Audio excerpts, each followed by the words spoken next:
What, do we need a mic? Everybody hear me? Oh, okay. First of all, let me say thank you from SNAD for the scientific help on Apollo 16. I personally think that you all did a very credible job in helping the science support room and pre-flighting to get all the experiments ready, to prepare the crew and the flight for Apollo 16. I think that looking back on it now, we can say we had a very successful mission, that we attained a tremendous amount of information from the flight. I know that the rock boxes back there at the curatorial facility are bursting at their seams, and the geologists are going to have a lot to do. I think also that because of the problems that arose and the necessity to change the flight plan, that you responded quite well to get the maximum science out of the time that we had available. I realize that in all of our flights, there hasn't been one flight yet that ran according to schedule, and I am very sure that Apollo 17 will be in the same boat, that we will have to change things real time to get the maximum science out of the mission. And I think the response on this flight was superb. Now today, the briefing here is in two parts and for two purposes. First of all, I'd like each principal investigator to briefly describe the results so far obtained from his work. This is to sort of educate the crew on what we obtained so far from Apollo 16 so that they might have information along that line. Also, I'd like to have him describe any anomalies that might have occurred that we do not know about now.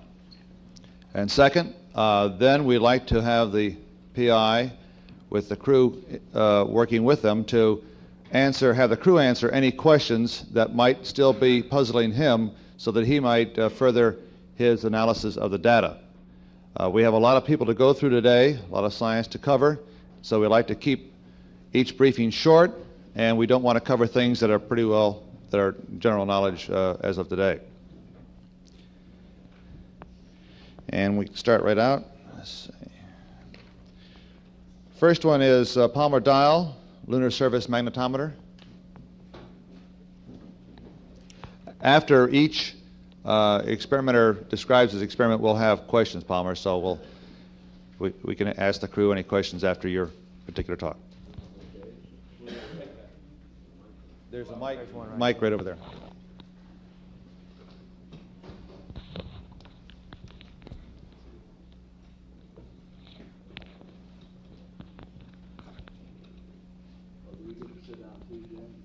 You may sit, stand, anything you want to do.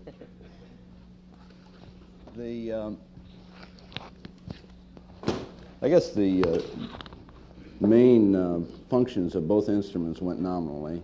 I'd like to cover both the portable and the surface, if that's acceptable.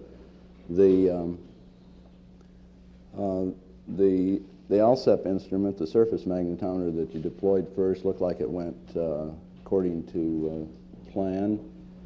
The field that we measured as soon as it was turned on, I think it was turned on about 15 minutes or so after you deployed it, was 230 gamma and in a downward direction. And at that particular time, that was the highest field that we'd ever measured on the lunar surface. The calibration of the instrument went straightforward. We did do a gradient determination of the field at the site. The site survey, as we call it, functioned normally. Its thermal control subsystem is the best that we've put on the moon so far. We have a delta T from lunar day to lunar night of 51 degrees centigrade, which is a factor of 2 better than our Apollo 12 thermal subsystem. The leveling of the device was, I noticed in the photograph yesterday that the bubble level was right in the center ring. The level sensors that we have are accurate to 1/4 degree, and they show that that the instrument is level to 1 degree accuracy right now.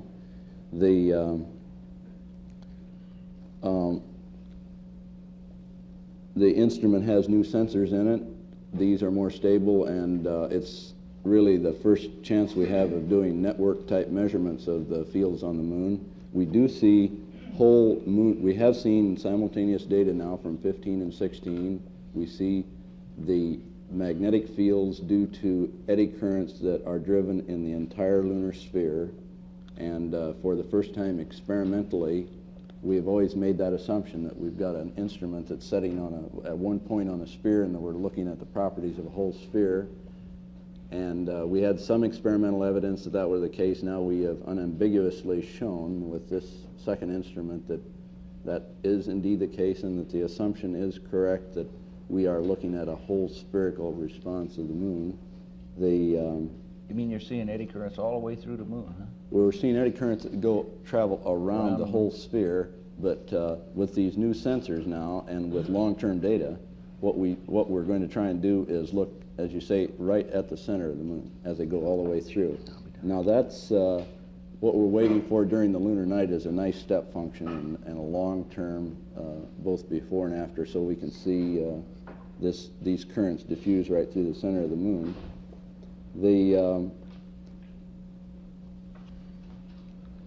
The other thing that I think that is unique about this instrument that now we have a chance to look at the azimuthal variations in conductivity. We can not only look at radial dependence of the electrical conductivity and calculate a temperature, but now we can look at the azimuthal or angular variations between Apollo 15 and Apollo 16 site. And that spread is far enough so that we ought to be able to extrapolate those measurements to a great circle around the whole moon as far as azimuthal dependence. The portable magnetometer was really exciting.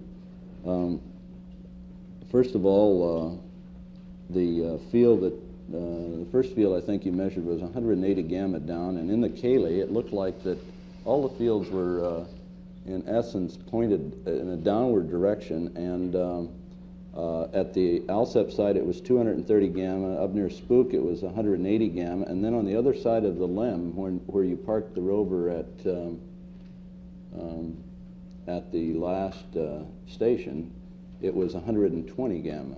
And at that station you put a rock on it, and it looks like we measured about 4.7 gamma from that rock. So the rock was large enough and it had a large enough moment that it looks like we did see a difference. And these measurements do have an error bar on them that is like plus or minus as much now as 5 to 10 gamma, because the solar wind and all the other inductive fields that are around that have to be subtracted out of the measurements from our from the tape and data reduction. The measurements at Station 5 were pointed upward. That was the measurements up near North Ray Crater were pointed downward at 313 gamma. I think that there are some things that we could probably say making a lot of assumptions, but it looks like if this Highland material is older than the other, it looks like that we have at least a chance of looking at the paleomagnetic history of the lunar crust from these measurements. The high fields indicate that either the perming source, the source of this field, was if it remained stable over the time period that the Maria were cooling, then the Highland material would indicate, this high field would indicate that it indeed had a time variation in its magnitude, or that the Maria, the flooding of the Maria basins, or whatever caused the Maria basins to be as they are today, demagnetized the material that had been there originally. In other words, the Maria material is less magnetic, it seems, than this material. The interesting thing too is that the samples, as you know, are from the regolith, and they've really physically been modified over the years. And I think that the measurements that we've obtained over scale sizes in the order of 10 kilometers indicate that we're looking at a depth well below the regolith, and that that this is indicative of fields that were at the moon during at a time period before, in the order of 3 to 4 billion years ago. The direction, and the other thing that we can say now from measurements of the solar wind, simultaneous measurements of solar wind and magnetic fields at the Apollo 12 and 15 site, we can say that these high fields that you measured at the Apollo 16 site modifies drastically the direction and interaction of the solar wind with the moon at these places.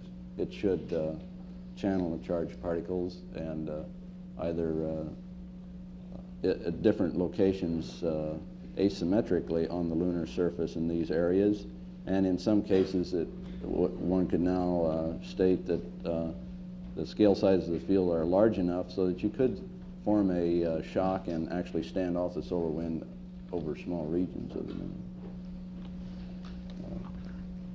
I guess that covers both of them. Do you have any questions you want to ask the crew concerning anything about the deployment or anything of the experiment that you don't know about? Palmer, let me ask you, what is the effect of that rock out there by the big LSM? Did that hurt it much? No, first, where you parked the rover the first time in the TV camera, we were extremely disturbed because the angle was such it looked like that rock was as big as the electronics box. And it looks like that the PRAs were oriented so it was shining right into them, and all the IR radiation would really heat us up during the daytime.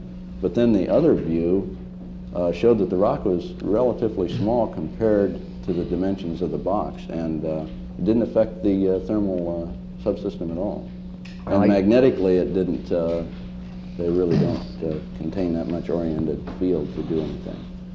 I guess one of the things I'd like to say is this, what we intended to do was we intended to drive 100 yards away from out in front of the lunar module with a rover and do a sort of a north-south traverse looking for the best place to deploy ALSEP to get it away from all these things. We ran into problems with a UV and that it took longer to do that last measurements than anticipated, and we couldn't do that. And I'm sure that somebody looking at the photos can find a better place out in front of the lunar module to put the total package. But I like to say that package is so big and that surface is so blocky and so full of craters that under the circumstances I almost believe we had to take what we got. I hate to say that, but man, I just wouldn't believe that that surface was as rough and as covered with blocks as it turned out to be. I think I could have still been walking up there with that package if I'd have been looking for a level spot. I got up on top of the ridge and I looked over and said, well, there's a good place over there, and I ran over there, and it didn't look any better than the place I'd just been, and well, there's a good place over there, and I ran over there, and finally after about the third time I said, well, look, I'm just going to put this thing down here at best we got. But it's really blocky and a lot of fresh craters there, secondary. Well, but I think that if you look at at least the magnetometers, I looked at each of the photos that I could find where you'd taken a picture of both the ALSEP magnetometer and the portable. You didn't put the thing next to rocks or craters on the scale size that was big enough to affect the instrument. I think that's the main criteria which was observed during that. John, did you know the rationale for doing that unplanned portable magnetometer reading? No, but it doesn't make any difference. I mean, we did it. You can explain it in real time. That's all right. On the hardware, the sun shield on the LSM, the latch didn't come loose, and I kept pulling the arms up to try to get that latch loose, and I finally had to hold the arm down and get the latch loose with the other hand. And then as I tried to lock the thing, the latch didn't fall off. It tangled up into that little wire that locks into the little ball. Yes.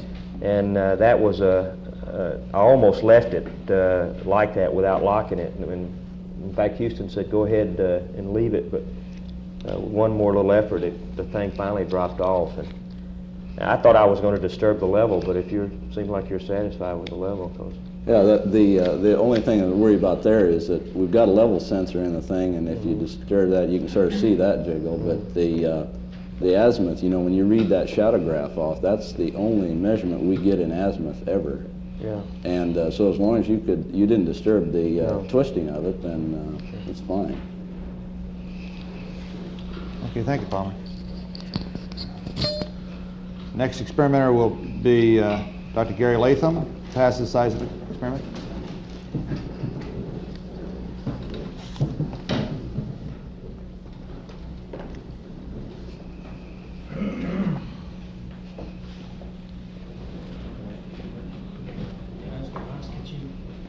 Could I ask a question from the floor? Yes, go ahead. I was going to ask Palmer, what duration on the field gradients from there? Can you resolve that? Gradients from which instrument? Oh, we don't have the, we've got to take out the fluctuations and solar wind from the other instruments using Apollo 15. No, we don't have that data. The actual photo you took of the LSM was taken though after you had deployed the sunshine, right? The 3-footer, I think, that's correct, yes. So if there wasn't any disturbance. And we didn't touch it after that. If there are any questions at the floor at any time after the discussion, feel free, just raise your hand. Our fun began, as you know, with the S-4B impact on this mission. You also know we lost tracking on it prematurely, which meant that we were not able to get the coordinates and time of the impact independent of our own measurements. Nevertheless, we could locate it fairly well from the two near stations, 12 and 14, which made it a useful impact at the greater range up to station 15. And we're looking at those signals now. I think we can say that this peculiarly high velocity mantle, as we called it, that we had found in the 12 and 14 region can't be a global feature unless it is exceedingly thin, a thin slab of this high velocity stuff. The signals we got, and I must say this, that there's always the uncertainty that we really didn't see the first arrival up there because it was at 1,100 kilometers, and the first signal you see is quite weak. There's always the uncertainty as to whether or not it is the fastest traveling wave in the moon and not something else. But if it is, then this very high velocity material that we called mantle is not global or an exceedingly thin layer. Looks as though we get velocities approaching 8 kilometers per second at depths of the moon of the order of 100 kilometers, not 9 kilometers per second as we had in the 12 and 14 region. There's also very weak evidence from that signal, and I haven't convinced my colleagues of this yet, nor myself really, but the possibility of a reflection from a very deep interface, perhaps 550 kilometers deep, is there, and we're looking for ways to see whether or not that can be verified. In other words, a primitive core perhaps or some other reflector at very great depth. So this impact will, I think, provide very, very useful data despite the loss of tracking. We would have been, of course, much better off had we been able to photograph that impact area, and I understand that the curtailed time in orbit precluded that. Is that right, Drew? We did not photograph it, that S4B. Yeah. The deployment was good. I think the pictures tell the story. As far as I'm concerned, the instrument does get hot during the lunar day, as the other instruments have. This has been the case in every one. I think it's a matter of it's just not possible to keep dust off of that shroud, I think, when you have to work that close to it. And that degrades the thermal control some.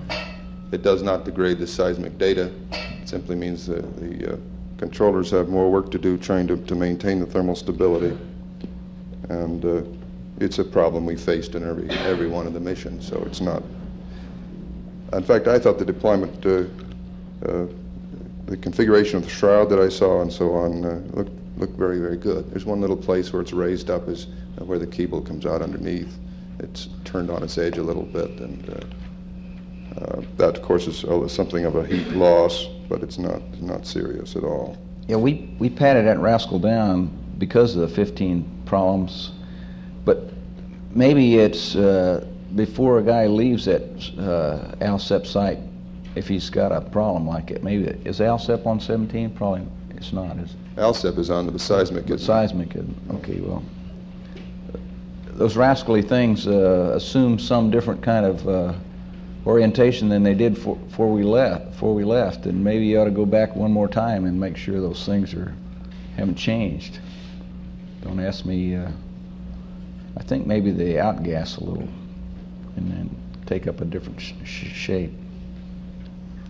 Well, it's not only your near activities. I think when we saw that TV picture degrade on Lem Ascent, it's obvious that a lot of debris is being thrown around, and you just can't avoid a good dusting down from that source. So our carefully prepared thermal surfaces act more like black bodies than anybody figured on as a result of all this. Then we saw your rover signals, which this time provided very, very interesting data in that they showed rather abrupt changes in signal level as you moved around. We're not sure yet what to make of that. We're going to work with Bill Mulberger and his crew carefully on the traverse to see whether or not we can identify specific provinces in which the signal level is quite a bit higher. I guess I would like to ask your impression as you were rolling along and along the given EVAs that you felt at given times that the rover was bouncing noticeably more than at other times that might have generated higher signal levels. Sometimes she was off the ground, there's no doubt about that. To the south on EVA 2, that area was a lot rougher than the traverse route to North Ray Crater. My impression of North Ray Crater traverse, once we passed Palmetto, was it was really boulder-free area, very subdued old craters. Then the rover just sped along, much like a West Texas type terrain. Whereas to the south, it was really rough. John had to maneuver. Particularly on Survey Ridge, when we were traversing that area with all the secondaries and blocks, we managed to be up in the air quite a bit. Simply because there were so many secondaries and blocks that we had to hit some small ones to avoid the big ones. The subjective opinion of mine also is that around, at least at stop 13 where we actually got off the rover, the regolith did not seem as loosely compacted as to the south. And in fact, at North Ray Crater, at station 11 and 12, it was no more than a couple inches deep because we couldn't get the rake in without bending the tines of the rake. So the regolith up there was very thin. And I don't know whether that means there's just some very cobbly, densely compacted blocks under there that were thrown out or that are now that much covered, or whether we just picked some bad sites. But we tried to rake twice, and both times the only luck we had was kicking stuff into the rake. We couldn't pull the rake through the regolith. And you couldn't stick the tongs in either. Yeah, and the tongs wouldn't go in. And every other place you could take the tongs and stick into the ground, they'd stand up for you. Well, you know, in general, this area, from the general character of our signals, it gives the appearance of being the thickest pile of what we might loosely call regolith of any of the sites. And I guess Bob Kovacs will talk on his results on that, and of course we await his mortar firing to give us a little more information on that. Well, we'll be looking at these rover signals and see if we can somehow pin them down to roughness of terrain or just what from the pictures that you took along the way. We now have the quiet nighttime period, and we're waiting for the first moonquake of this session, which ought to be, well, I was hoping it would be in the last 24 hours. It wasn't, but should be before May 12th, so in the next few days. And of course, with this last station, we now have completed a very nice triangular array. The other three gave us a very narrow-based thing. Now we have a thing with a 1,000-kilometer baseline, which if it lasts for as long as they appear to be lasting, will give us the tools to really do the job over the next couple of years. And of course, we'll be using that in the S4B impact from the next mission. I'd like to turn to one observation reported from orbit that has interested us a great deal, and that was the flash that was reported. I haven't seen, I understand the transcript hasn't yet been typed. I haven't seen it yet, so that's my only hope for pinning down the time. If you you get can, it to about 5 minutes with that, I think. If you can help us pin down the time and roughly the location, and we'll certainly look at our records, and that would be an important piece of data if we recorded that. I would like to ask, was this a colored flash or a white flash? It's white. How does it differ from the kind of thing you get with a cosmic ray impact on your brain? I didn't see any of those. He didn't see any of those.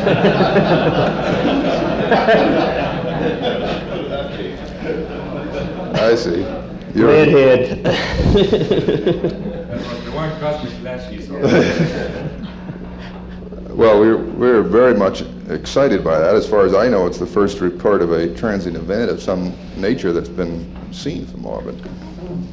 I just have to wait for I should have written it down, and it just didn't occur to me to write it down. Did we get a time on it at all, Ken? Or It's on the DSE. it's on the DSC? And if I ever get that, I'll... Well, then we would correlate any information we get from the seismic devices.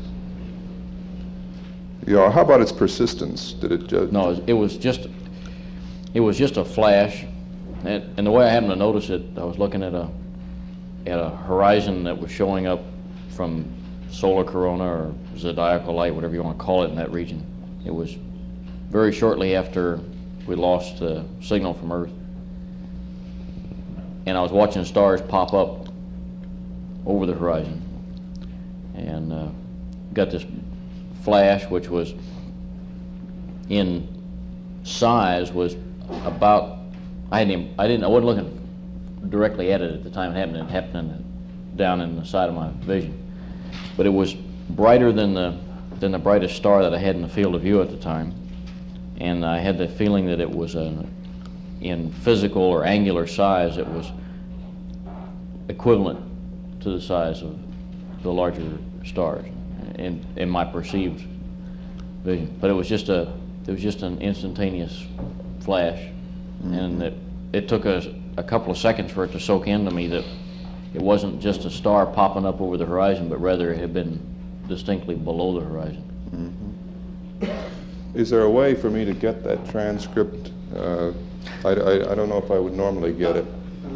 I'm glad you asked. Oh, that's it? And I forgot to mention this in the opening remarks, but we have about 50 copies of this technical air-to-ground voice transcription right back there, and for the PIs and the co-Is, and there's a copy for you, Gary Beck.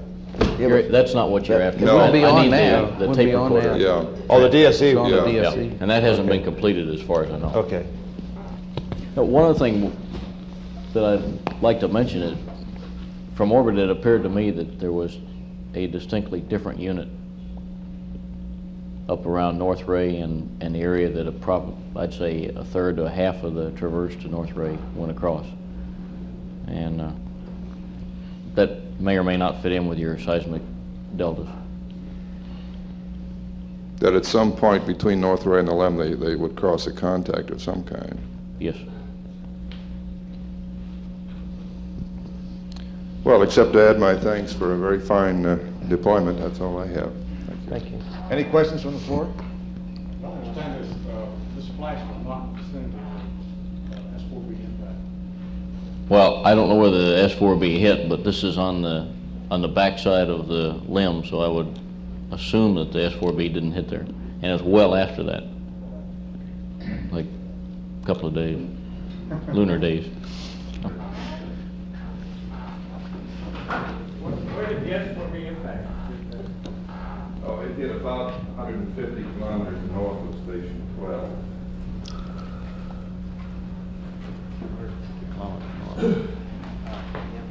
When you mentioned you observed the star there, was it through optics or through the outlook? No, the time I was doing this, I was looking out the window, and I had darkened the cockpit in preparation for one of the low light level photographic exercises. And that's how I happened to be noticing that there was this distinct horizon, which surprised me. And I just happened to be kind of puzzling over that at the time. Okay. Any other questions? Sorry to be seen from service. No. Not with your visors down. The visors up. I never looked with the visors. Supposed to do that. I suspect from what we saw on EVA on the way home that the inner visor alone has sufficient attenuation to block out stars. But you could see them from the through the AOT and the lunar module, and that's, of course, that has a light shield around it.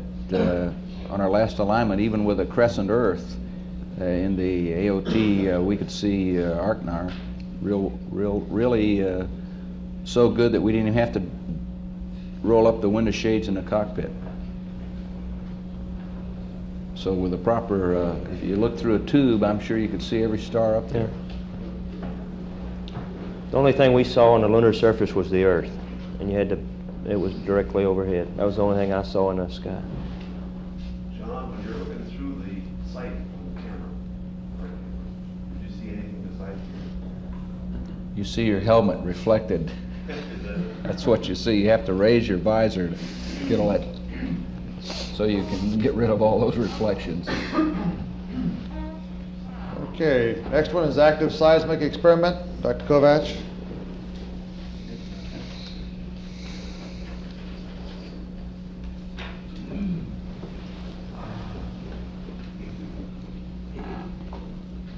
Well, we had several objectives on this experiment. I'd like to summarize these. Basic questions like how thick is the seismic regolith would be one question. What were the in situ physical properties of the lunar near surface material? And thirdly, are there any distinct seismic horizons, and how do they correlate with our estimates to geological horizons? And finally, were there any regional differences in seismic velocities, i.e. something characteristically different between the Mare and the highlands? Well, the deployment and the execution of the Thumper experiment was outstanding. I mean, the records are clear, and the background noise was sufficiently low, and we got clean first breaks completely down the geophone line. We couldn't have asked for a better. I'm sorry about that first one. I was so really happy when that rascal worked that I stopped walking. I started walking to the next one. And Well, the record shows that for some reason you inadvertently didn't hold it in a charged position sufficiently long enough, and that's the reason when you did it the second time it worked. No, That's I thought I started walking too soon after the first one went off. The one that failed, yeah, that was pure procedure there. well, if you walked too soon, it didn't hurt us any. So. Didn't bother you? Okay. The data needs yet to be corrected for topographic effects. There's some severe undulations in the topography, and we can see this in the data, but I can give you some first impressions of our results. Number one, there's certainly no variability in the first arrival velocities across the geophone array, and the apparent velocity, or the velocity, is again very close to 100 meters per second, which is seems to be the magic number for the regolith at many different places now on the moon, i.e. out in the Mare, and now up here in this, finally up in this highland site. There is no evidence of flows beneath the beneath this geophone line. I feel sufficiently confident we would have recognized that. Now, the fact that we didn't recognize any variability in the velocity, we're able to say one more thing, because we recorded the limb ascent when we turned on the geophone line, and that was positioned some 140 meters away from our first geophone. And we did get a faster apparent velocity, and it's very close to the value measured for Fra Amaro for breccias. And so with this type of a number now, i.e. 200 to 300 meters per second underlying this regolith, we can put a thickness bound on the regolith at this site, and it is indeed very thick, at least 40 meters. And I'll be able to refine that number a little bit when we get the mortars fired.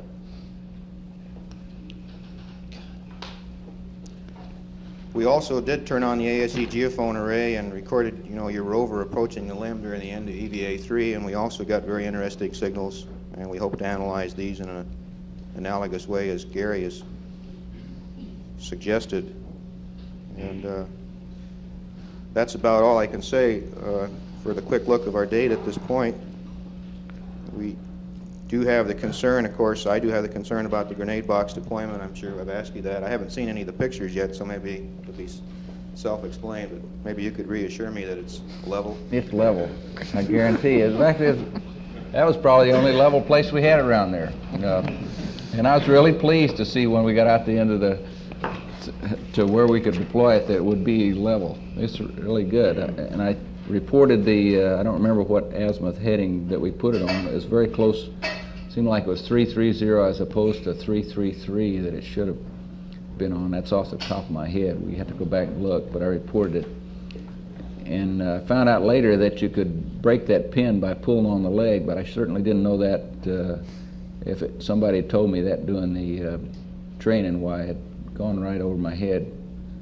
But we do have 3 good legs in there, and I'll bet you that rascal can't get out of the ground because of the way it went in. It's sort of like pushing it into quicksand. And once it gets in there, I defy anybody to get that motor box back out of there because it really grabbed a hold of it. Well, again, I'd like to offer my thanks for an outstanding execution of the experiment. We couldn't ask for anything better. Thank you. It was our pleasure. Boy, it really worked good. I was really pleased. Any for you. questions for us? How do you define the regular size? You said, what's that? Is the increase with a... Well, we define the regular, I don't know how the geologist may not agree with what you define, but we define it as material which apparently covers much of the lunar surface and has this characteristic velocity of 100 meters per second. And what comes after that? Underneath this particular site, Yeah. something that has velocities like fraught marl, breccias. You said something about you were sure that there was no flow material underneath this.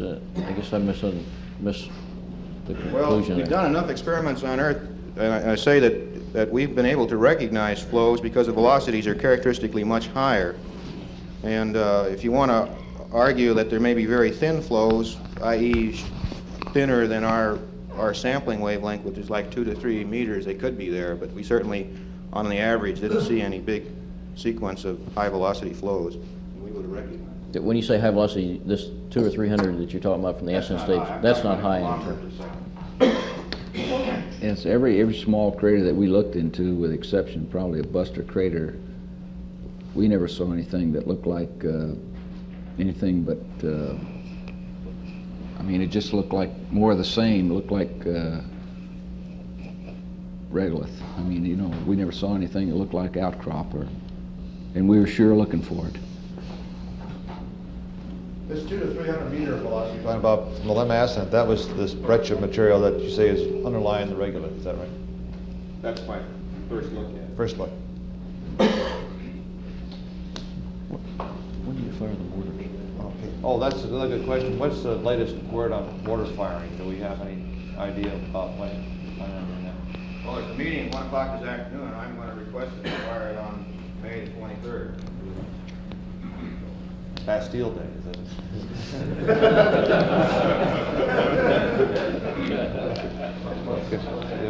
And it's armed, too. Okay, our next subject is a solar wind composition. Dr. Meister?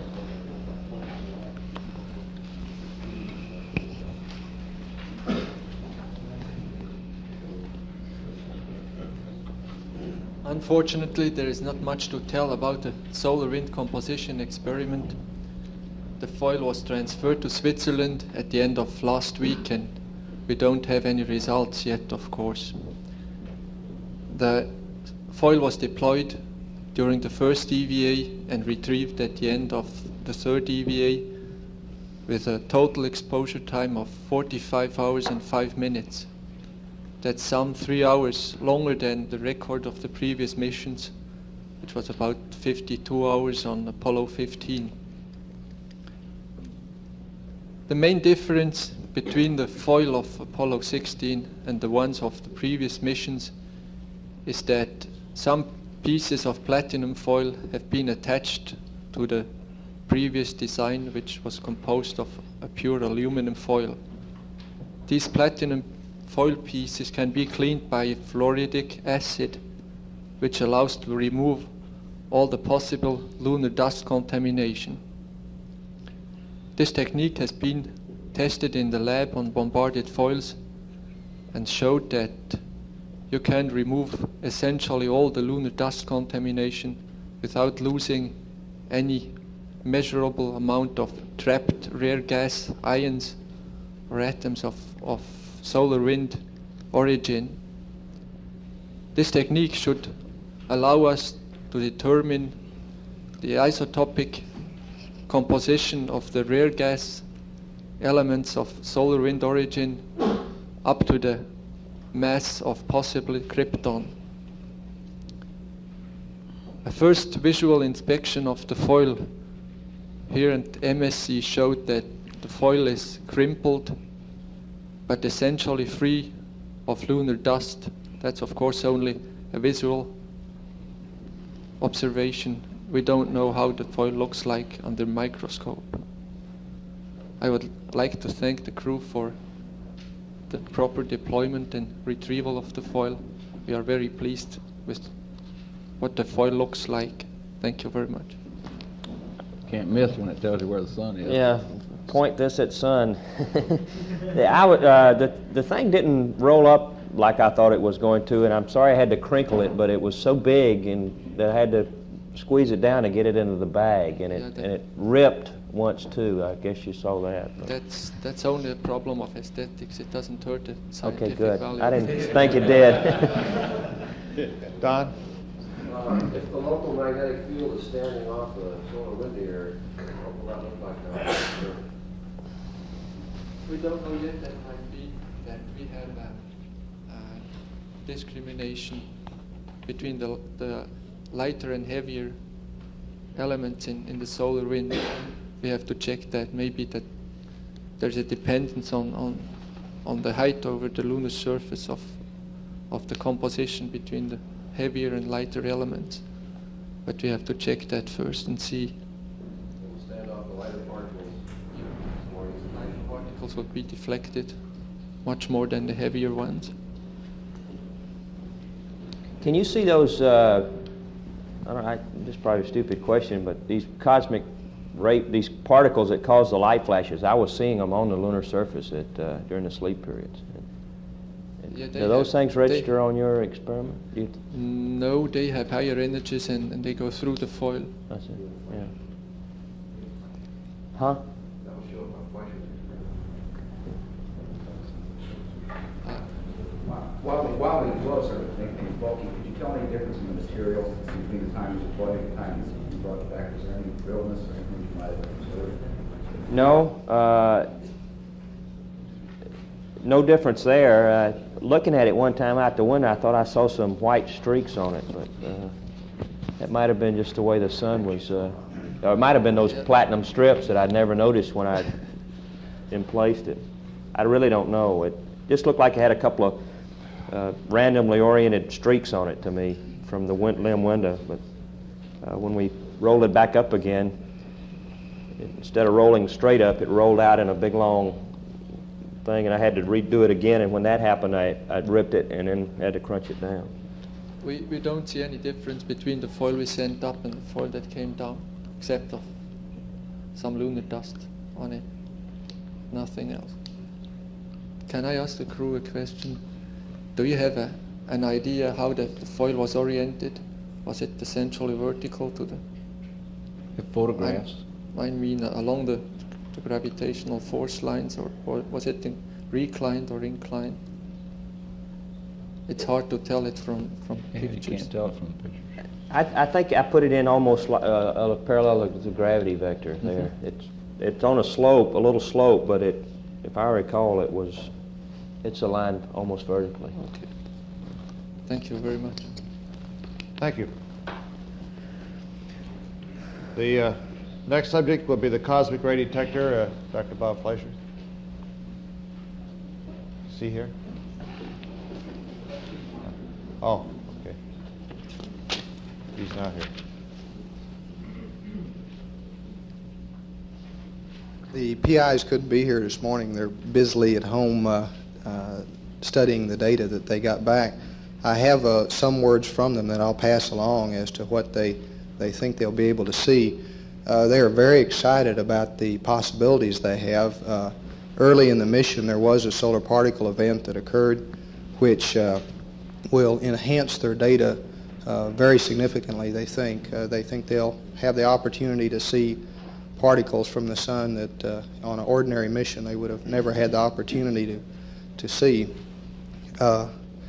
When they got the experiment back, panel 1 did have considerable dust on it, and this, from the best we can tell without any analysis, came from the landing itself, from the blast up from the DPS. Panel 1 was hot. In the taking the panels apart, panels 2 and 3 were cooler, and panel 4 was of the same order of temperatures as panel 2 and 3. The cosmic ray data itself in the plastics appears to be degraded somewhat because of the temperature, but they're very hopeful that a great part of the data will be retrievable. At the first look on panel 2, Dr. Fleischer says that the number of particles they see on the plastics indeed are a great deal higher than they would have nominally anticipated, indicating the effects of the solar particle event. And they really haven't in detail etched the plastics or analyzed them. They're just beginning to do that. They think they are usable. Yes, the plastics. I was really surprised because we had some lengthy discussions about this pre-flight, and I could never understand how we're going to fly this rascal to the moon and get it there with this, with these long periods of attitude hole that we're going into, where it might see plus 250 all the time. And of course, I'm sure those 3 revs in lunar orbit prior to landing didn't do any good either, because we were oriented many times so that we were facing with to maintain communications. We had the sun shining on that rascal all the way around, and I really think those 140 temperatures that we saw on the panels, if you go back and look at it thermally, you're going to find out they had to be there long before we ever got the thing on the ground. And I was really concerned about that as to why we didn't put some kind of shielding over it, but it was too late, I guess, to do that sort of thing. Well, the thermal design was such that it could sit, I believe, in direct sunlight almost indefinitely without any degradation. It's the IR heating off the lunar surface that really cooks it. That's what the thermal people say. I think, and it's hard to say, and we did see the early picture did show that the temp labels had already changed early at the beginning of the EVA. They were black first time we looked at them.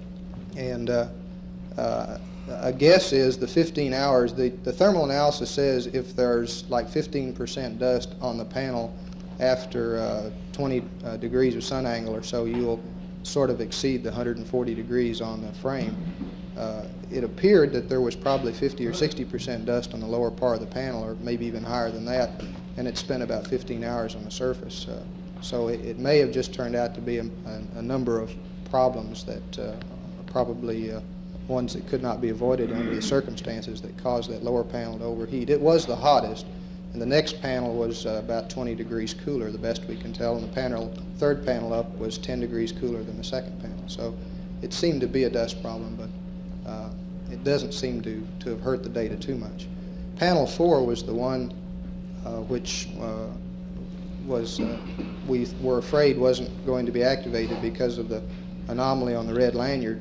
But after they have taken the panel apart, apparently every portion of the experiment was activated to some degree or another.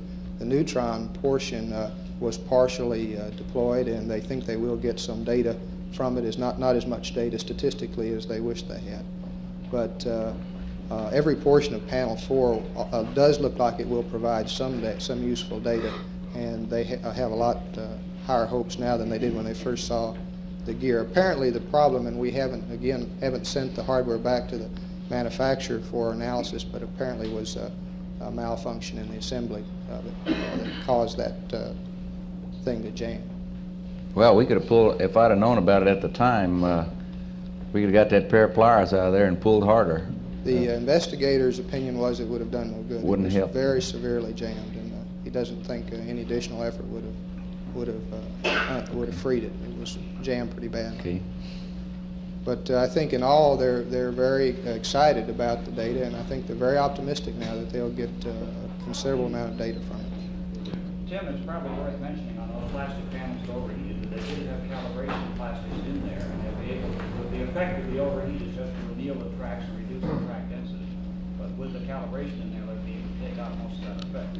The other thing is that on panel 4 is that those experiments which are activated by pulling the cord are only a small fraction of the total part of panel 4. So there's a lot of panel 4 that isn't impacted at all by the jam. That's true. So they'll still get a lot of good data, just as good data as if the jam had never occurred. That's for all practical purposes. That's it. Okay, I don't think we. In fact, I'm sure you may find a fingerprint on there, but if there is, we really were careful to get it out of there, and we didn't.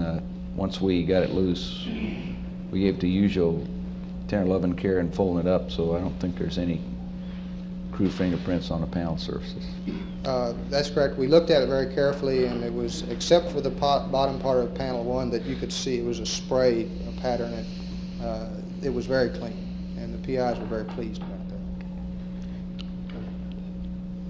This solar particle event, do you have any notion when that occurred? Yes, it started on about, I believe, Monday, which was the day after launch, and went through about Wednesday. It's about a 2 or 3 day type event. I think the peak was must have been about Tuesday. There are some satellite data available, and I don't have that on hand. It was a small event, but for this solar cycle, it was very surprising that it happened at all during the mission, and to have it during the portion when the cosmic ray was deployed or available to accept data was, the probability of that's very small, so it's a very gratifying thing to occur. Tim, I'm curious about the dust being kicked up by the GPS. Did you guys observe any dust on the thing or any other part of the limb at that level? Because it's always been our impression that the dust is sent out in a pretty thin layer, that you don't get a billowing effect. Yeah, I'm sure it's sent out in a thin layer, but with all those infernal blocks around there, it's a possibility some of it could come back at you, that's for sure. Yeah. It was extremely hard to see, and when we photographed it, the lights are not similar to the sun, probably much less in intensity, but yet the photographic lights did wash out. It's a very pale kind of dust, but it's very predominant, and it came up from the corner, Dave, in a pattern that you would expect it to be blown, and there were some black streaks in there that appeared to be melted something or other on it, and I think they are going to attempt to chemically analyze the material and try to find out what it is. How high above the surface are on the limb? 5 miles, roughly? That first panel must be about chest high, is it not? Yeah. Any other questions? Just one comment. That was the frame of that thing was hot. Really, it was hot. That was the only thing I felt through my gloves the whole stay. Well, it was jammed, and John tried to pull it out, and I was holding the frame, and I started feeling it through my gloves. Did you get any feel for why it was jamming or where it was jamming? Did you give any clue to what caused the jam? It's jamming at the base. Yeah, down at the bottom. Right at the bottom part. Yeah, it's something that broke free right at the base, and then it just came out like it had grease on it. Maybe we spilled some orange juice on it or something. No way. That's the only thing we didn't spill orange juice on. It's not that you didn't try, huh? It's a good cement, you guys. You ought to start thinking about that. Suppose that stuff to vacuum, boy. Okay, our next experiment was the far UV camera. Dr. Page?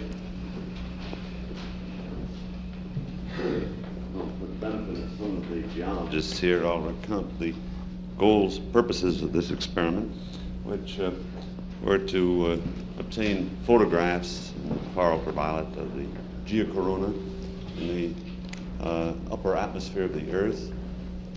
I should have said these photographs, of course, include spectra as well. and solar wind clouds, possibly interstellar hydrogen,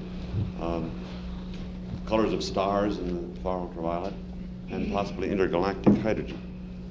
We had a lot of troubles, I guess John well knows. Before launch, the difficulty was to keep the camera dry because its optically sensitive surface would immediately run away if it got damp. And this was accomplished with a bag that caused Captain Young a little bit of trouble in practices in advance, but apparently worked all right on the lunar surface. It's great.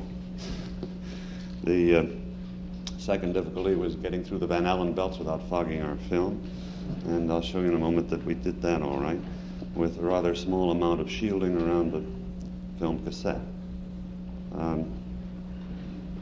Then we had some difficulty with the LEM being in the way.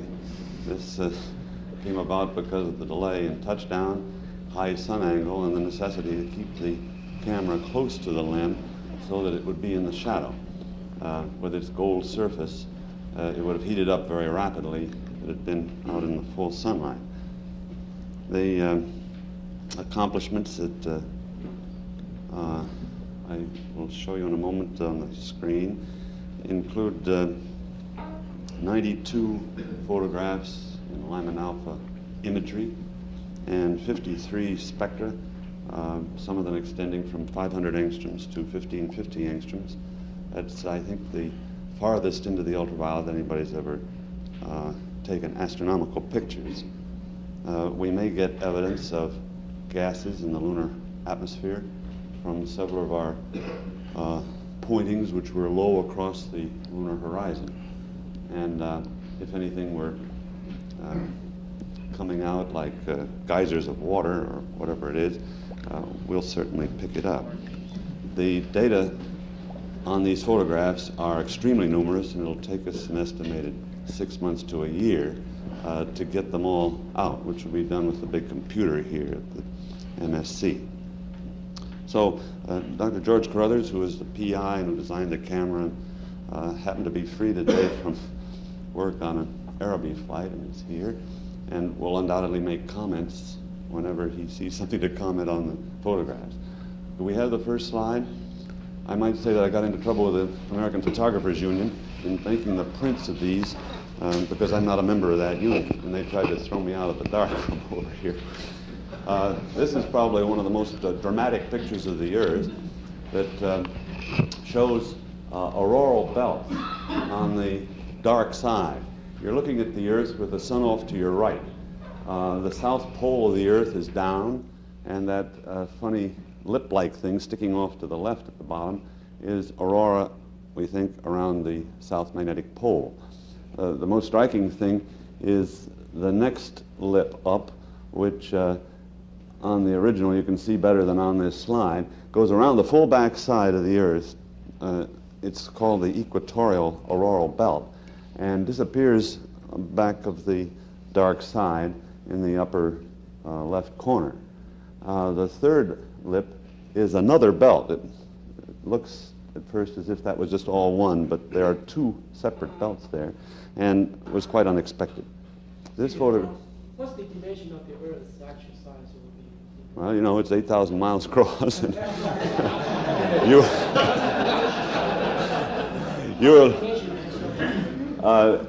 there's some halation here, and I guess I'm not too sure, and perhaps George knows. This is a special Eastman NTB3 emulsion, very, very thin. And of course, the exposure was made with electrons, not with light. It's an electronographic camera. But the dimension works out right. You can't see it too well on this print. There's a ring or a limit to the field, which on the originals is 30 millimeters across. It's 20 degrees in the sky, and the Earth is 2 degrees, and it checks out. So the dimension you see there is 2 degrees across the full diameter of the Earth. You say it's the equatorial auroral belt. I think what I'm trying to say is what's the third line from the bottom Is that the backside you've seen, or? No, you can't see through the Earth. That's why I asked you. Is the Earth covered? No, that the geometry is such that that is probably inclined 30 degrees to the magnetic equator, and is an unexpected auroral belt. It'll take a little more figuring to figure this out, but as I just said, my guess, looking at the picture, it hasn't been measured accurately, is 30 degrees north. Okay. You'll notice on these pictures that they're overprinted. That's because I'm not a member of the Photographers Union, and the originals have a good deal more on them. This picture was taken excluding hydrogen light, Lyman alpha. We have two filters on the camera, and this one is taken in light between the wavelengths of 1230 and 1550 angstroms. Now the next slide, yeah? Is that whole diameter you're seeing there, is that all the Earth, or is that twice what the Earth is? No, it's the Earth, just the Earth. The whole thing you're seeing is the Earth. The Earth, right. Not twice the image. No, it's as I said, the little halation, which makes it a little bigger than it ought to be. It's only a few percent. Yeah, a few percent. Now in this one, it's exactly the same view. It was taken after John so accurately pointed the camera at the Earth. The Earth is in the middle there, and if you look real hard, you can see the dark side of it off to your left. This is the geocorona. The streaks are an instrumental matter.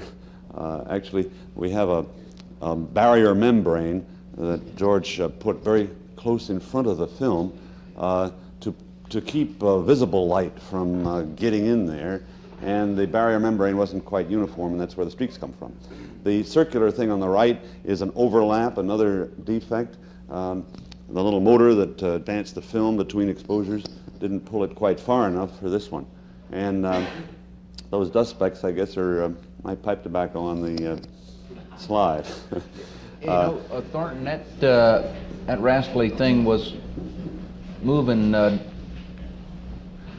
At first, it wasn't moving. The wheels weren't going as far as they did toward the end. No, we have a complete transcript of everything you said about it. Okay. And in looking at the film, which I've done in great detail, you can see the most serious defect in that film advance was during your short exposures on the Earth, John. Everywhere else it worked fine.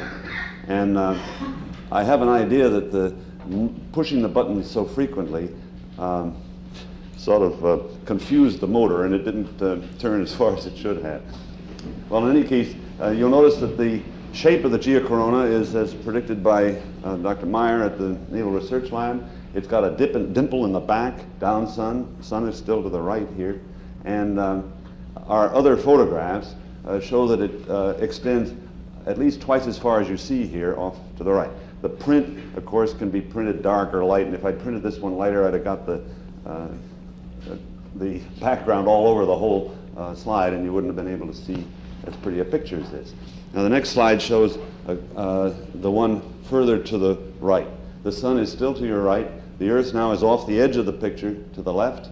This was one of the sequence taken through the night between EVAs 2 and 3. You see a star background here, and again the geocorona, those streaks which are not real, extending actually right across this frame if you print the thing lighter. Now the next slide shows the two of these combined, and I printed a lot darker, and I guess it's not as artistic an effort as I had hoped. The geocorona is hydrogen in 1216 angstroms, Lyman alpha, and the next slide shows the spectrum actually taken on that first slide. The spectrum dispersion is vertical, and that white band across roughly horizontally is Lyman alpha. And you see how strong it is. The Earth is in the middle of this picture, and the spectrum of the upper atmosphere is spread out on that vertical line from far ultraviolet down at the bottom to nearer ultraviolet up at the top. A bright line just above Lyman alpha is 1304, which is an oxygen line. And George, do you want to describe this in a little more detail? We've so far only made a very crude analysis of the spectra by comparison with laboratory spectra made in the pre-flight calibrations. However, we have tentatively identified the 584 line of helium, the 834 line of ionized oxygen, the 1026 line Lyman beta of hydrogen. These three lines are the first spectral measurements in the Earth's upper atmosphere. All previous measurements have been limited to wavelengths longward of 1100 angstroms, which we also cover, and which includes the Lyman alpha line at 1216, the 1304 and 1356 lines of atomic oxygen, and the Lyman-Burge-Hopfield bands of molecular nitrogen between 1200 and 1600 angstroms. The Lyman alpha line, of course, is by far the strongest emission that we have seen in any of our spectra, and it's the only one that we have conclusively identified in any of the spectra that do not include the Earth. However, by comparison of spectra taken with and without our lithium fluoride corrector plate, which cuts off at 1050 angstroms, we will be able to determine whether we see a general background in the 584 line of helium and the 1026 line of atomic hydrogen, as we expect, though they will be much weaker than the Lyman alpha line. So we got that other spectrum coming. Okay. In other words, can you hold on a minute? I think the order he's got them in has the Magellanic Cloud in it, and we're probably taking too much time. Do we have the next slide? Well, that's it. Go ahead. So this is without the corrector plate. You notice that the Lyman alpha here is broader. The definition is poorer, but as George was just saying, we get lines further down in the ultraviolet on spectra taken without the corrector plate than with it. And you see here too, these other lines are not uniform. This is a spectrum that was obtained with the Earth off the edge here. So it shows that the geocorona goes right across this slide, as I said last time. By the way, that's 100,000 miles. And the other lines here show the either other materials in the geocorona or beyond the geocorona. I guess it's going to take a little while to figure out which are which. Go ahead. I didn't interrupt. Is that any more to say about it? The next two slides quickly show the, well, that's right, it's one. The Magellanic Clouds, which are, well, John was worried about what LMC meant, and this is the Large Magellanic Cloud, and that's the initial, what the initials refer to. The picture on the left is with hydrogen, with Lyman alpha, and the picture on the right is without. In this far ultraviolet region, all that you are seeing here are the very hot blue stars. And over here you see the clouds of hydrogen gas. So the difference between these two photographs is hydrogen. And we get the record of, well, the Magellanic Clouds are nearby galaxies, so we have a galaxy with all of the stars and nebulae and whatnot spread out in front of us to study. Carl Henneis has made special studies of these Magellanic Clouds and is very much interested and already has copies of these photographs for study. You notice that the hydrogen is not just from the Magellanic Clouds. The stuff up here is out in the open sky, and just what caused that background, I don't know. Is there any other slide? That's the last one. Okay. We had a couple of questions for John. One was that sticking, which had us worried. You talked about the instrument may fly on Apollo 17. Rocco is very interested in it. And so, what was the sticking? Did it continue right through? You didn't mention it in EVA3. Well, it got worse all along. I just got the feeling there was some kind of hang-up in possibly long-term vacuum exposure or something to the operation of the way it was working in azimuth, and I never was able to. It never got better. No, it never got better. In fact, the longer it sat there, maybe the cold, it just seemed to get stickier and stickier. Toward the end there, every time I got to a new setting in azimuth, it completely destroyed the level. And we're unfortunate that we were on that slope right there. It's under the footpad of the limb, and so I had to go back and re-level it every time, and that was we're really working at the limits of the levelability of the machinery, I think, there. And you see that it didn't make much difference. For instance, that Magellanic Cloud should have been out in the middle of the I know, and and you were off by that much because. But well, that's if we were on a level slope, there would have been no problem in getting a bubble right in the middle every time. And if the azimuth had worked easily, it would have remained level. But I sure don't know what it was. It couldn't have been dust that got in. No, we thought that was impossible. No, I don't think we had any. In fact, I'm sure we didn't have any dust on the legs up that far. The film that you brought back had very little dust on it. In fact, it looked brand new. Well, I hope if it got dust on it, it got it inside the limb. There was plenty in there once we got into zero gravity. Although I don't know how to crawl through 2 bags. That's why I was quite surprised there was no dust. In fact, we were disappointed because we were going to collect a little bit of dust off it. Any questions from the floor? Yes. And I'm sure it got some dust on it when I removed it, though. I got a very small amount, which I'm illegally keeping in my desk. Don't tell anybody. The FBI will be around to see you. Did you see evidence of the magnetosheet or bow shock? So far, we have not seen any discontinuity in the sun geocorona, which would be indicative of that. It just sort of dribbles off as you go sunward from the Earth, and there's no sharp drop.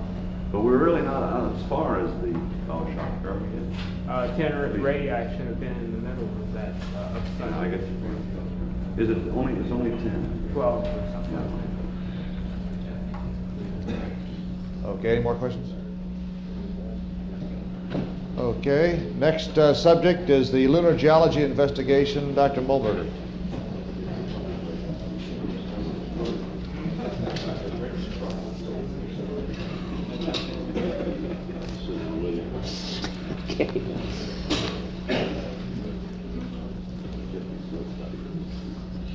For the benefit of the astrologer in the crowd, there's been very little evidence for water and none so far for geysers. Our experiment may not be as far-reaching as theirs, but on the other hand, I think we've made a large step toward understanding the history of the moon, and therefore the Earth, and therefore the solar system. And if you guys can find any more, we're out there with you.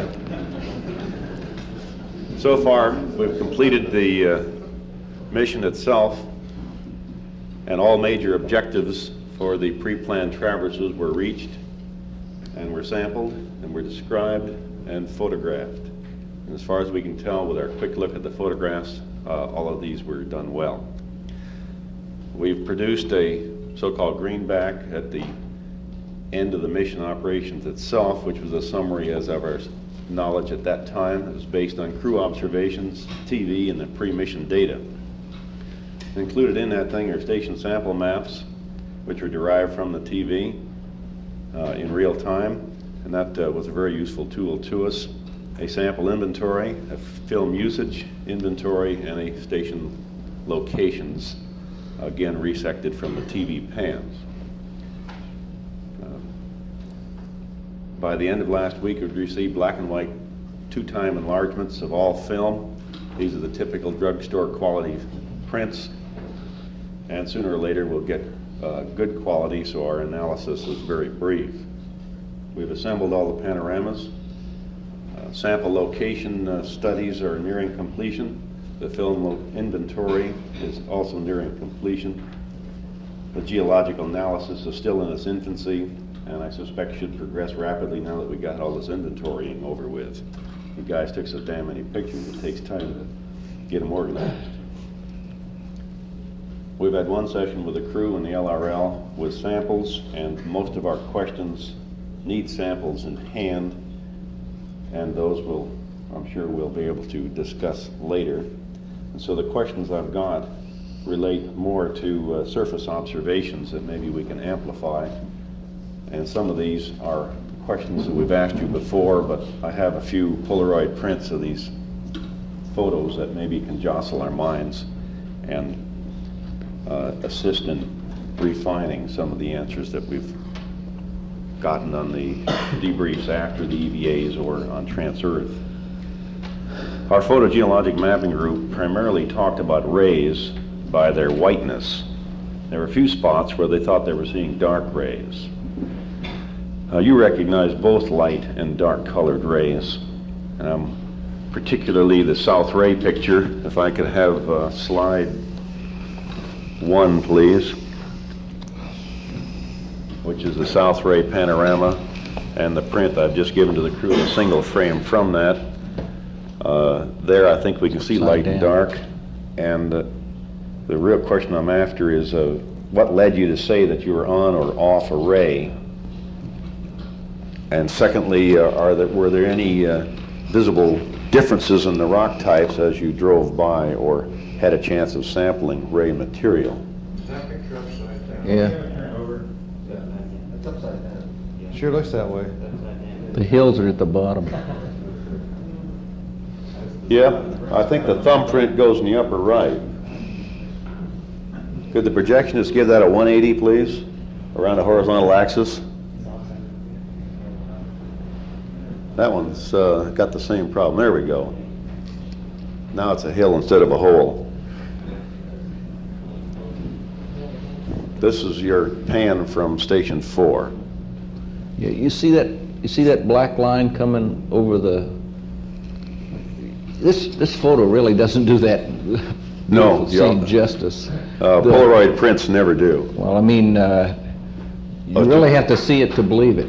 That white is so much whiter than the contrast that we're able to get out of the photographs. I think when I looked at it, my assessment of this, which is kind of bad place, was that it was a black ray coming out.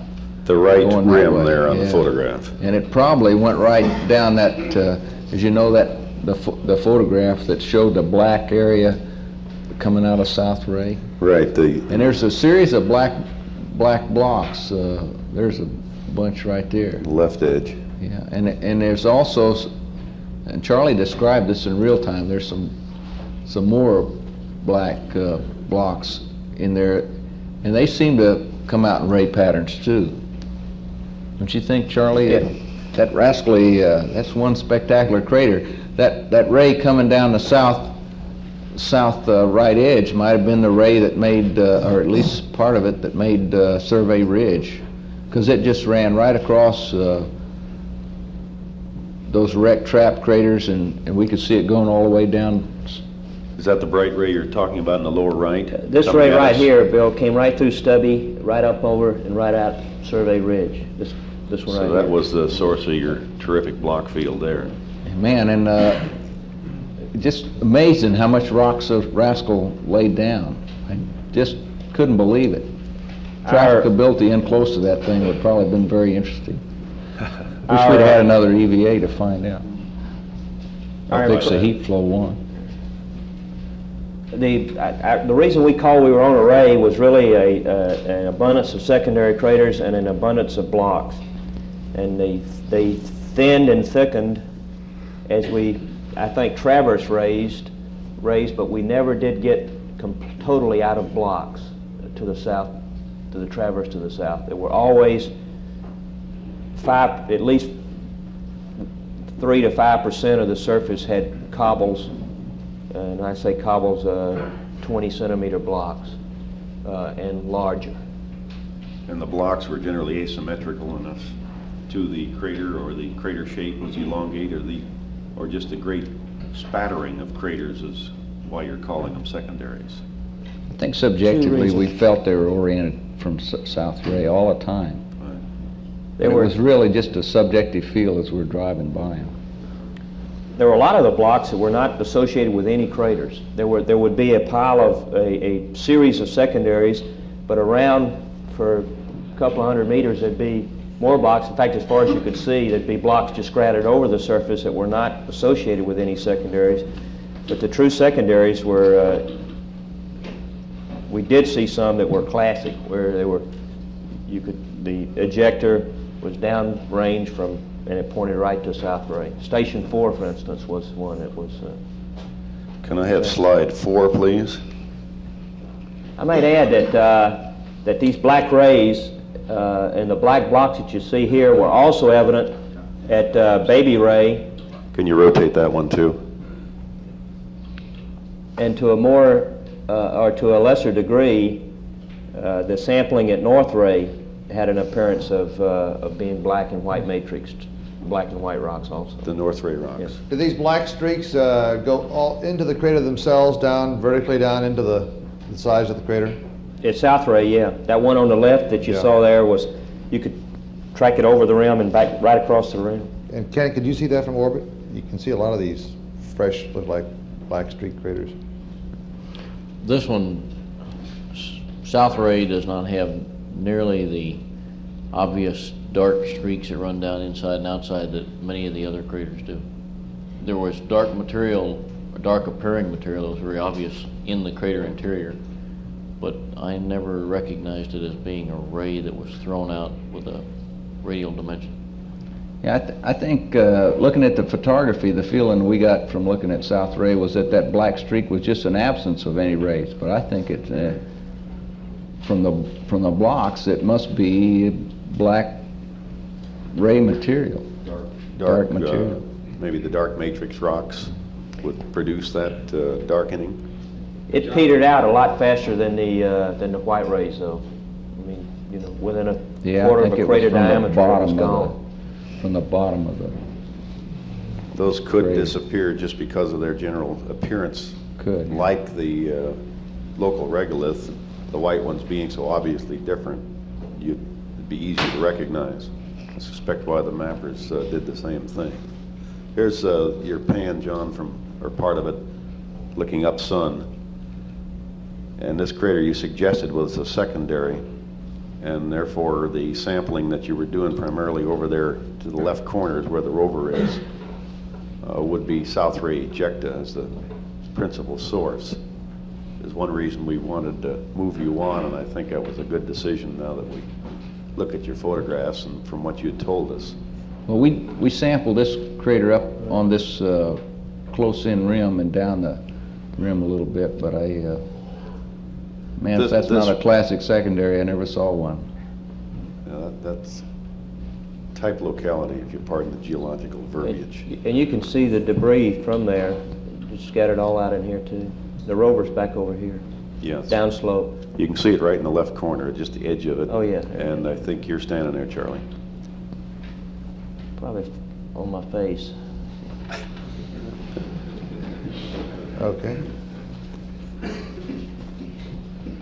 Okay, related to this are some of the craters that you called indurated and had clods around them. Could I have photo 7, please? And that'll probably need a 182.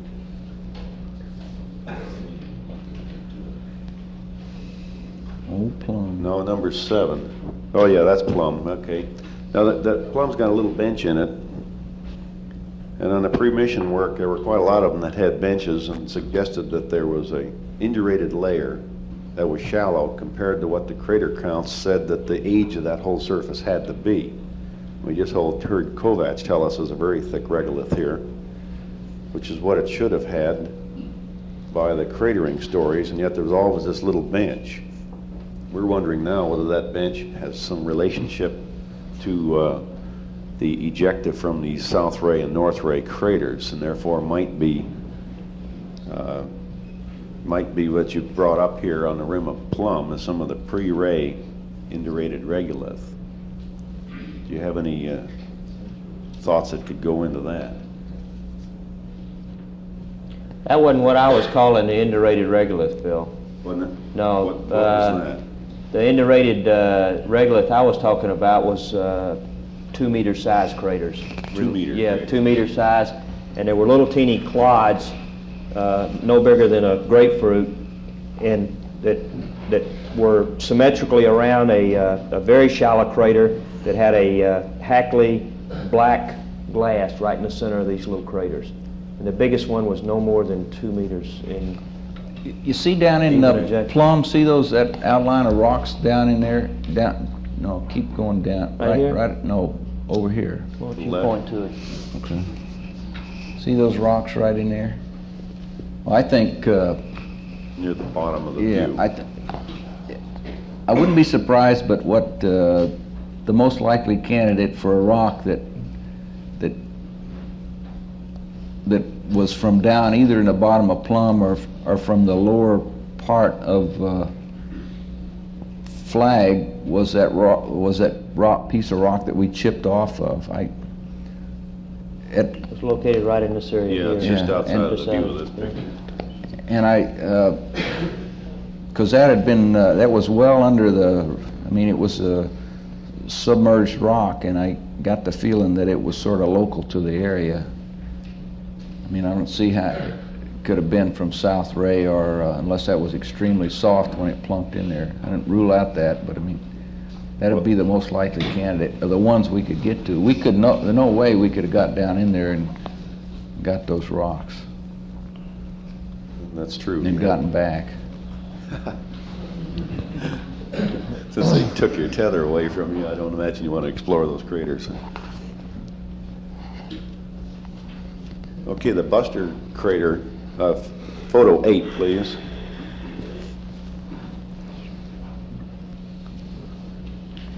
This is your partial pan of Buster. Again, not a winner for photographic work.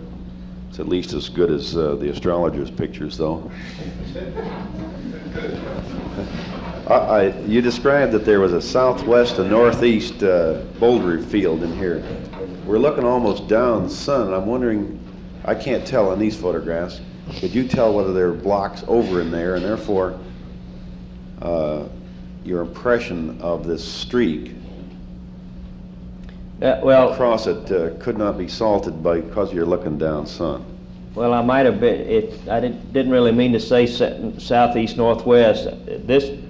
The predominance of blocks in Buster were oriented in this direction, across out this way, which is northeast southwest. Yeah. And that's what you said. Yeah. And you're reconfirming that. Reconfirm that. And over in this area, there you can see some of the blocks, but not nearly as many as here. Now, we can barely see the bottom of Buster, but the bottom of Buster is covered with blocks that were up to 2 meters across and showed no orientation in any direction. My feeling over in here, due to there were blocks in this area, but they were not as numerous as this pattern in here. And so the blocks that you're on the side you were standing would have been derived primarily from that hole and not from the impacting material. That it has the appearance of a secondary from South Ray in this kind of a photograph. Sure and your does. description of it, you not go with that interpretation? Well, if it is, it's the biggest one we saw. That is a big crater. From here to here was at least 50 meters. At least, yeah. And the size of those blocks and the depth of that crater, and South Ray is 6 kilometers away. That had to be one big block that pounded into there. And I don't know whether you can even excavate something that large from that It's distance. much too large to be. I don't really think it's a secondary, personally. So my feeling that looking at it, it was a primary, because I couldn't conceive of how you'd get one from. Of course, it could have maybe been a secondary from one of those big craters way down south. That's a possibility. So that's either local bedrock or some of the flap or the thrown out material from Spook that we're seeing there in the floor and the walls. Great. Spook didn't look like that at all. This was a lot fresher crater than I'd hate to Spook. oversimplify this business, because it don't tell them where that rascal came from.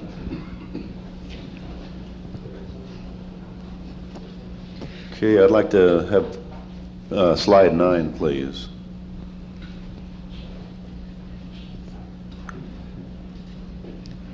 This is North Ray Crater, and there were arguments among you guys and there are arguments among ours as to whether we're seeing layering in there. And I think the layering that you were talking about, John, is over in the right part where there's a dominance of blocks. Is that yes, sir. A true statement? Right there.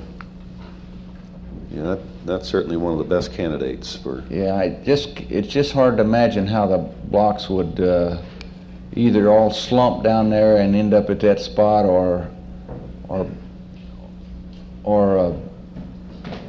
slump down there and end up there. You know, on our geology trips, we ran across a lot of contacts that was a great deal more subtle than that one right there. And that's why I picked it. There's a better view of that as you get on further to the north, Bill. I think it shows it a little bit deeper down. But there's certainly, if there is any... The right polarimetric pan is I should have had rather than the left. Okay. It was in use when I needed to make the picture. You know, up at going up Stone Mountain, there was one other crater that we were looking into as we were driving up Stone Mountain, where we could see what looked to be more like an outcrop than anything I've seen so far. In that it was the same kind of thing, only it wasn't broken up like that. It was just one solid piece. I don't think there was any way we'd have gotten up the hill to it. And we've got some photographs of that, and it shows up on a 16mm photography as we're driving up there, and I can point it out to you. But it was about that you know, 1/3 of the way down from the top to the floor. The same kind of. The rover. But that's the only two places where I'd really call out. Well, I would hazard a guess that was outcrop. That was outcrop. Off to the left there, you can see a vertical string of blocks right in the middle, right the far here. wall, yeah. And were there any visual observations you made of that? Well, again, I got the impression we had areas, white areas and dark areas. Now, maybe the darkening was just because of the shadows caused by the rocks.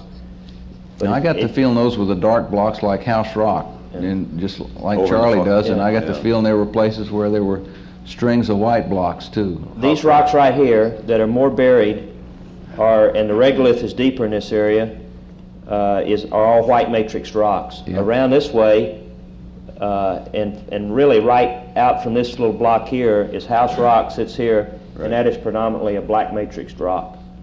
And I counted 9 radial block trails out of that crater. 1, 2, 3, 4, 5, 6, 7, and there's a couple over in here that gave you the impression that you could track them from the floor all the way out over the rim, at least as far as we could see. Distinct zones of blocks. Good.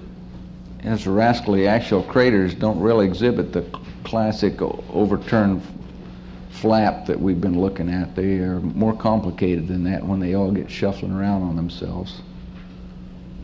In here, as I said, we had the impression that the regolith was more loosely consolidated because of a footprint impression I had. Down at South Ray, down at House Rock, we already commented that we couldn't even get the tongs or the shovel or the scoop in. And around the rover, which was sitting right back out here, we had the same problem. And you don't get the impression from here, but the slope going down to that block where we'd had to go down to get a picture of the bottom of the crater was not the kind of thing I'd want Charlie to be doing without having that 100-foot line on us, so we didn't get any pictures of the bottom of it. Well, we'll wait till we get the pan camera stuff to look into the bottom, I guess. No, or Ken's words on it. As you wouldn't can mind see, him going down there, but I'd like to be able to get him back. Yeah, me too. As you can see, here, the white matrix rocks had more filleted and appeared to be more covered with regolith than the larger rocks around over here to the north where the black matrix rocks, the House Rock was. It had some filleting, but it was not nearly so pronounced as this area up to the to the south. Would the House Rock TV pan do you any things you'd want to point at? I've got that up there in the slide if you want to. It's lousy, but it's. I don't think so. Point things. Okay. It's a big one. How deep is that layer you're looking at? What depth below the surface, roughly? I guess it's a quarter of the way down to the bottom. Boy, it's really hard to tell. You know, that rascal is half a mile across. So some of those rocks sitting in there must be almost as big as House Rock. Yeah, it's really hard to say. We didn't ever see the bottom, and it's about a quarter of the way down from where we could see. Yeah. I would imagine at the bottom of North Ray looks very much like Buster, the bottom of Buster, with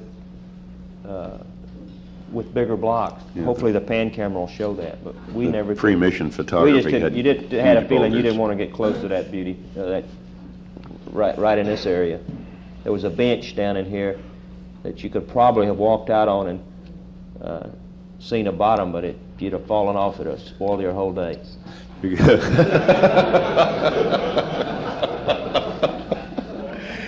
Sorry that you get the flight controllers mad because you didn't get back to the limb on time. Yeah.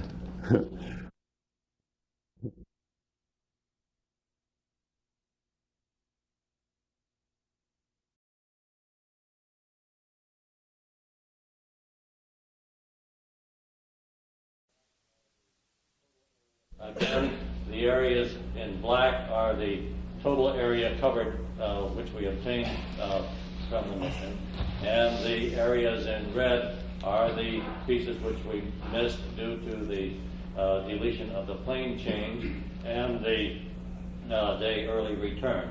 This little piece down here was an oblique pass which we had planned with the pan camera. Would have taken place on Rev 72 in order to get photographs of descending, which is an area of particular interest to the geologists. So you can see that we did lose some data. On the other hand, we did pick up some data that we would not have gotten, and I think overall the effectiveness of the coverage was about 90% of what we had hoped for pre-mission. I really want to express the thanks of the photo team to the flight planners here and also to Ken for his operation of the cameras during the mission. I know that it was very confusing to be continually changing the flight plan, and Ken probably wondered what the hell we were doing with all these on-offs and so on. But really I think we did a very effective job of recovering almost all of the data that we had planned for the mission.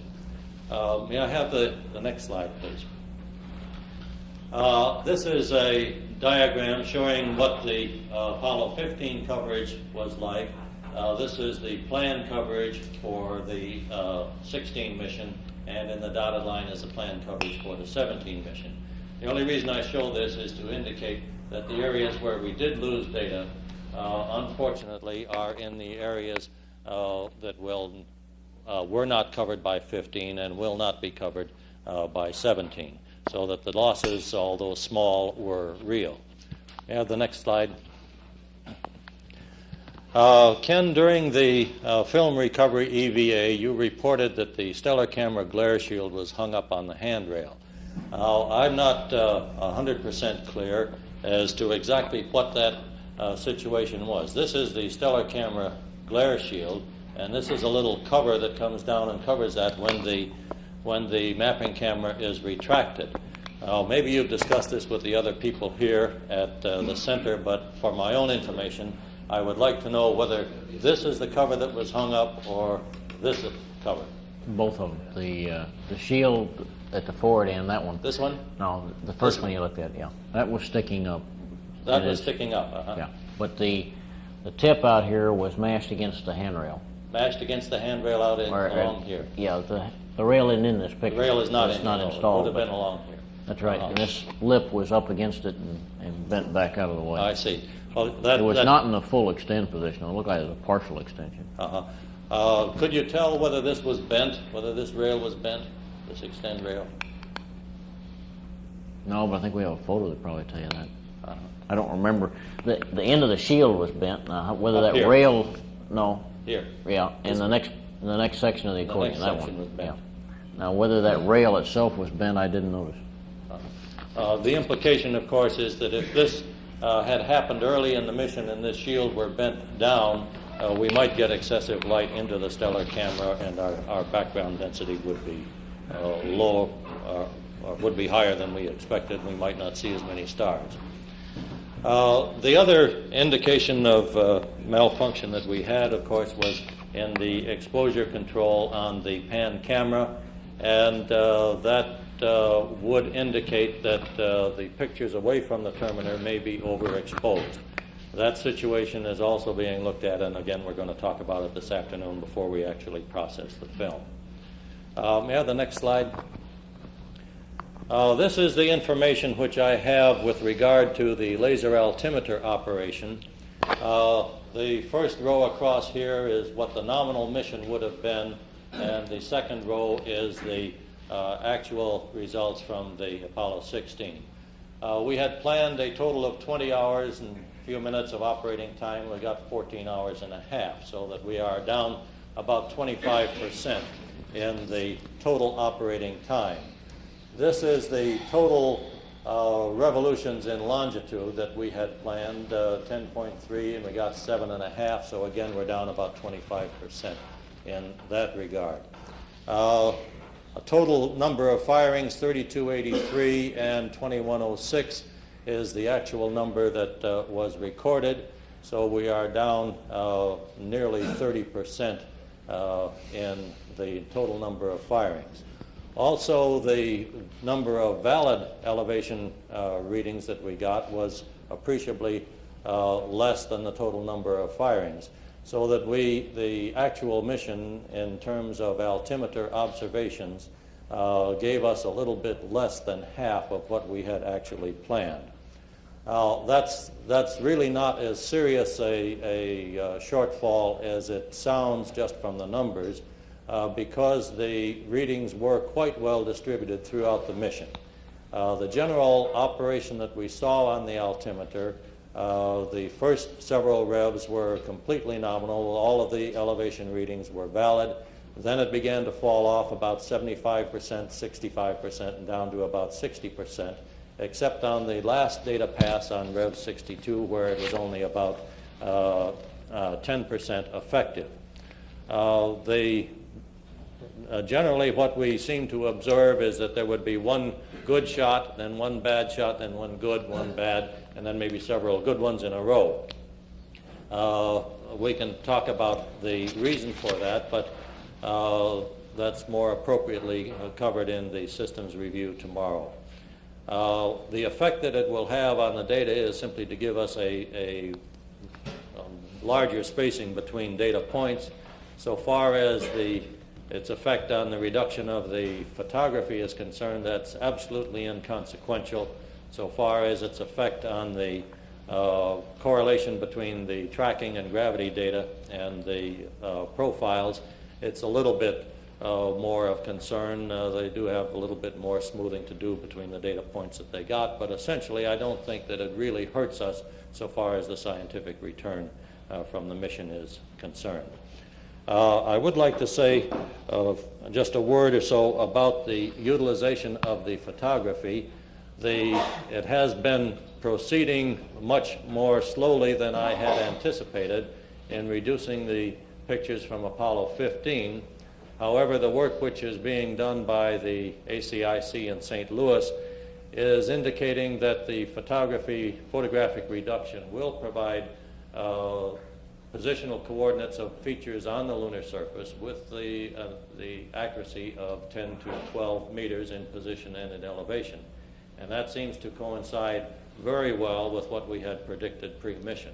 So we are quite confident that we're getting very good information from the pictures in that regard. The tracking data generally is consistent within an orbital pass, but we do find discrepancies of up to a kilometer between adjacent photographic passes, so that the reduction of the photographs is giving us a much better tie between orbital passes than we get from the tracking data itself. Consequently, we do expect eventually to come up with an internally consistent coordinate system, reference system, figure of the moon, with an accuracy on the order of 12 to 15 meters. That's highly gratifying to me. So far as the pan camera utilization is concerned, there have been some map compilations done. The indicated precision of those is on the order of 3 meters, which again is about what we had expected. But that is a precision and not an accuracy number because of the geometric problems with the pan camera photography. However, so far as the resolution of the pan camera is concerned, that has held up to just about what we had expected, from 1.5 to 3 meters at the sub-vehicle point and decreasing off to about 5 to 6 meters at the limits of the film. So far as our indications at the moment are that the results from 16 are quite satisfactory. We do have these problems that we have to resolve in the processing of the film, and once that is done, we will be able to say exactly what we did obtain. But again, I want to express the photo team's thanks to you, particularly Ken, for the time and attention that you gave to the camera operation and the results that we have obtained. Thanks, Fred. Any questions before? Do you have a plot of the altimetry? You know, last time someone had drawn up a rough hand sketch of the altimetry. You know, did anyone do that this time? The profiles? Yes, sir. No, I don't, Ken. I think maybe Sjogren has one of those, and I don't. Is he here? Bill? Yeah, Bill. Yeah. Do you have a plot? Yeah, I thought you had one. Okay. Well, he'll show that. Okay, and these particles that you found in the mapping camera, is that handfuls or a couple of shavings or? I don't know how extensive they were. They were enough to concern the people in the processing lab. All I know, that's about all that I know about it. We're supposed to have a review of that this afternoon. It could have very serious implications, obviously. One thing that I seem to recall from during the mission is that we had apparently more film left for post-TEI photography than we had anticipated. And what that could mean, of course, is that the camera was not passing film when we thought it was, and things were being chewed up pretty badly inside. So we're going to have to look that over very carefully before we go ahead with the processing of the film. We expect the camera contractor to look at the shavings and tell us where he thinks they came from, and that may give us a better clue as to what they actually are. Do you have a processing schedule yet? I guess it's all in advance to figure out what to do next. Everything is in a hold until this afternoon, after our meeting this afternoon. Assuming you determine to go ahead and develop it, will it take you 3 or 4 days to process? Yeah. I think the anticipated schedule was to have the original film processed within this week and all of the duplicate copies within 4 weeks out and distributed. Perhaps you stated it, what is the accuracy of the altimeter? The least count of the altimeter is 1 meter. The accuracy is dependent pretty much upon the slope in the area which is illuminated and a little bit on the albedo in the area which is illuminated. In general, I think it's fair to say that the reading that we get from the altimeter will be correct to within 3 to 5 meters.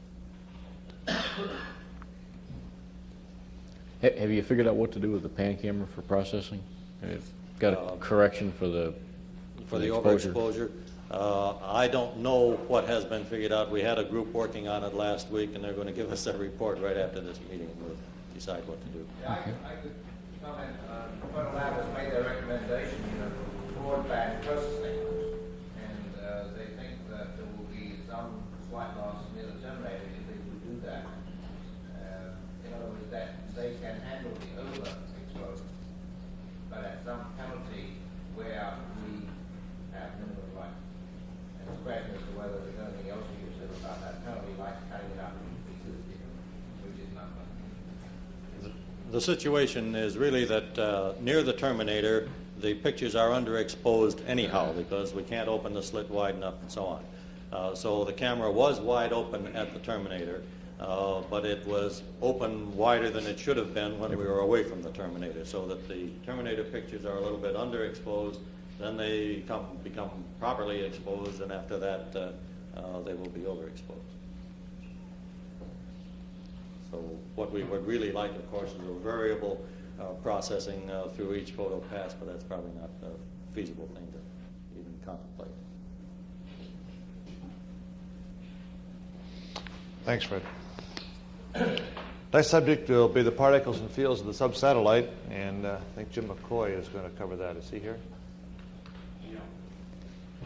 Oh, there he is.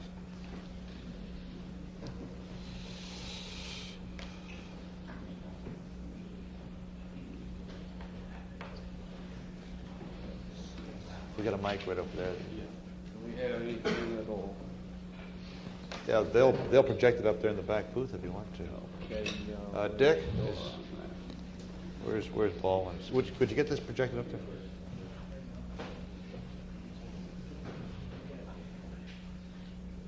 I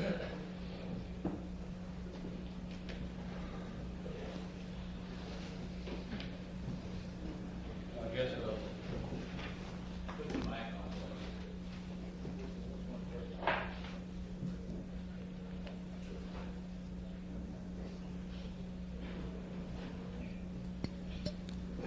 Okay, can you hear me okay? Okay, yes, quickly, the subsatellite was deployed successfully. Our spin rate was nominal, about 5 1/8 second spin period. We want 5 plus or minus a couple. The attitude was good. According to preliminary indication from the sun sensor, we're have a couple of degrees tip off from the ecliptic, which is well within the limits we needed. The operation of all of the electrostatic analyzers and both solid-state telescopes is good. We don't seem to have the noise problem that we had on Apollo 15 and a couple of the analyzers. And we've, of course, gotten rid of our accumulator counting error that was characteristic of 15. It's given us some problems in our data analysis now from that satellite.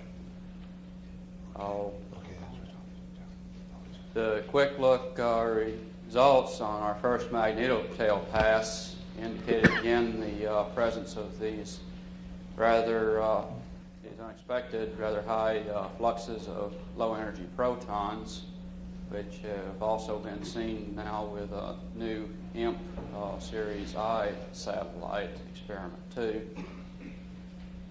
And on this magnetotail pass, we appear to have the remnants of a small solar event in the form of some high-energy solar cosmic ray electrons and protons around, which should prove interesting for our shadow interpretation, particularly on electric fields in the magnetotail. Beyond that, if they have those slides there, I'd like to briefly describe some of the results we got from Apollo 15, which would hope to be similar to this one. Our primary experiment was to examine particle shadow configurations in the magnetotail.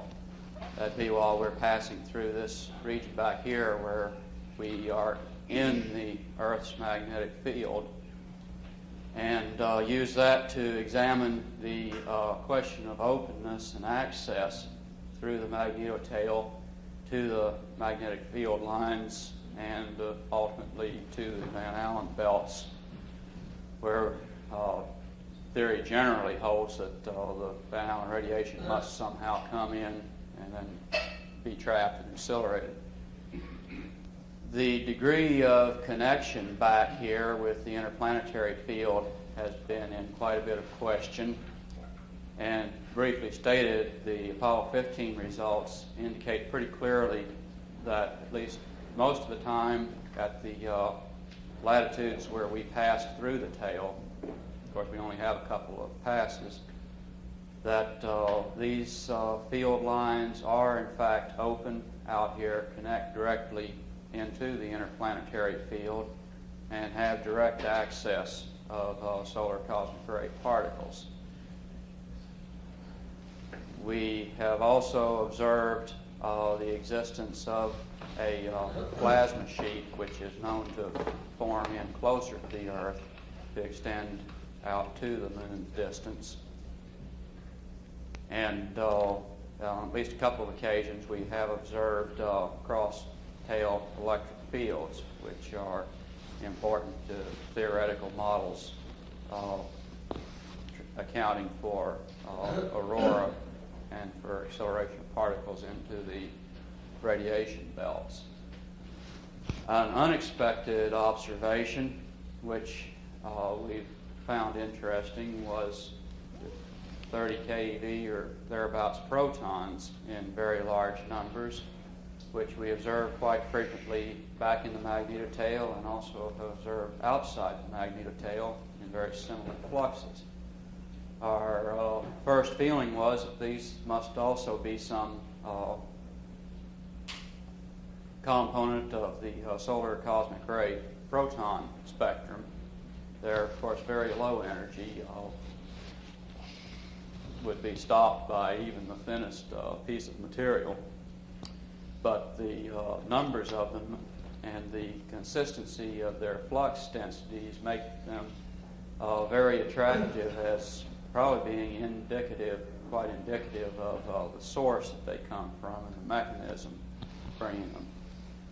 Further examination, however, of the locations where we see them and of the almost constant intensities that we see almost force us to the conclusions that they must somehow be protons from the outer Van Allen belt region here, which are somehow coming loose from the Earth's field and moving outward and then getting onto the interplanetary fields and then moving out to where we see them in perhaps an inverse process of the postulated process where we bring solar cosmic ray particles in from the sun to populate the Van Allen belts initially. We're anxiously awaiting getting our data and now our computer programs at Berkeley in shape where we can examine this in detail. We've unfortunately been delayed in that. If I have the next slide, I'll show you one orbit of data from the telescopes when these very steady fluxes of protons were present. And during this period, and actually for a period of a couple of orbits earlier, these fluxes were almost constant. There is some changing here. There's a very, very slight shadowing of protons, not very much at all. This is motion electron phenomena. But then these particles essentially turn off as though somebody closed a valve. And this is characteristic of the way they behave. When they appear, they're suddenly there, and when they disappear, they're gone just as fast. And we're very hopeful that we'll be able to make some sense out of what turns these things on and off and determine where they're coming from and what the mechanism is, in presumably now in the magnetosphere.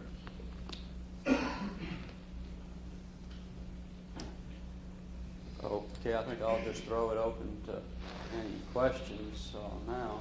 Okay. What is the lifetime estimate of the 16? Wish you hadn't brought that up. The next very speaker short. will get that for us. We had been very hopeful of getting another dozen or a couple of dozen magnetotail passes out of this satellite since it works so beautifully. And I think we're going to cover that. Yeah. Chris said it was going to stay up there forever, so it better. Well, if it doesn't crash, we hope it will. Then the world's going to come to an end pretty shortly, I'm afraid. We'll see. Any questions about particles and fields? Okay, let's continue on with subsatellite and get on the Oh, we didn't say anything about it. I assume that our satellite is sending out good data. Is batteries are charging okay and everything? It's not running into the problem that the 15 guys had, or was that normal for the? Seems to be a little bit better battery charge. Yeah, the machine is working. Okay, and all the detectors are operating. Yeah, as far as we know, yeah. It's just that it's got a short lifetime. Okay, let's see. I think Larry Sharp is going to take Coleman's place, right? Okay. Magnetometer. The objectives of the magnetometer experiment are essentially threefold. First is to measure and map the remnant magnetism on the lunar surface. Second is to map the electrical conductivity of the lunar interior. And finally, study the various aspects of the moon's interaction with fields and particles in its environment. The wide scope of these objectives is made possible by the geometry of the moon's orbit as it passes through three fundamentally different regions of space. For example, to get the spatial variations of remnant magnetism on the lunar surface, one must be in the geomagnetic tail, where the temporal variations are almost absent in the magnetic field. Very steady situation. The initial orbit of the subsatellite was somewhat lower than Apollo 15, and the inclination about 11 degrees instead of 28. And I'd like to show you the predictions of the orbit. Right over that side. On the back side. Back side of it. Oops.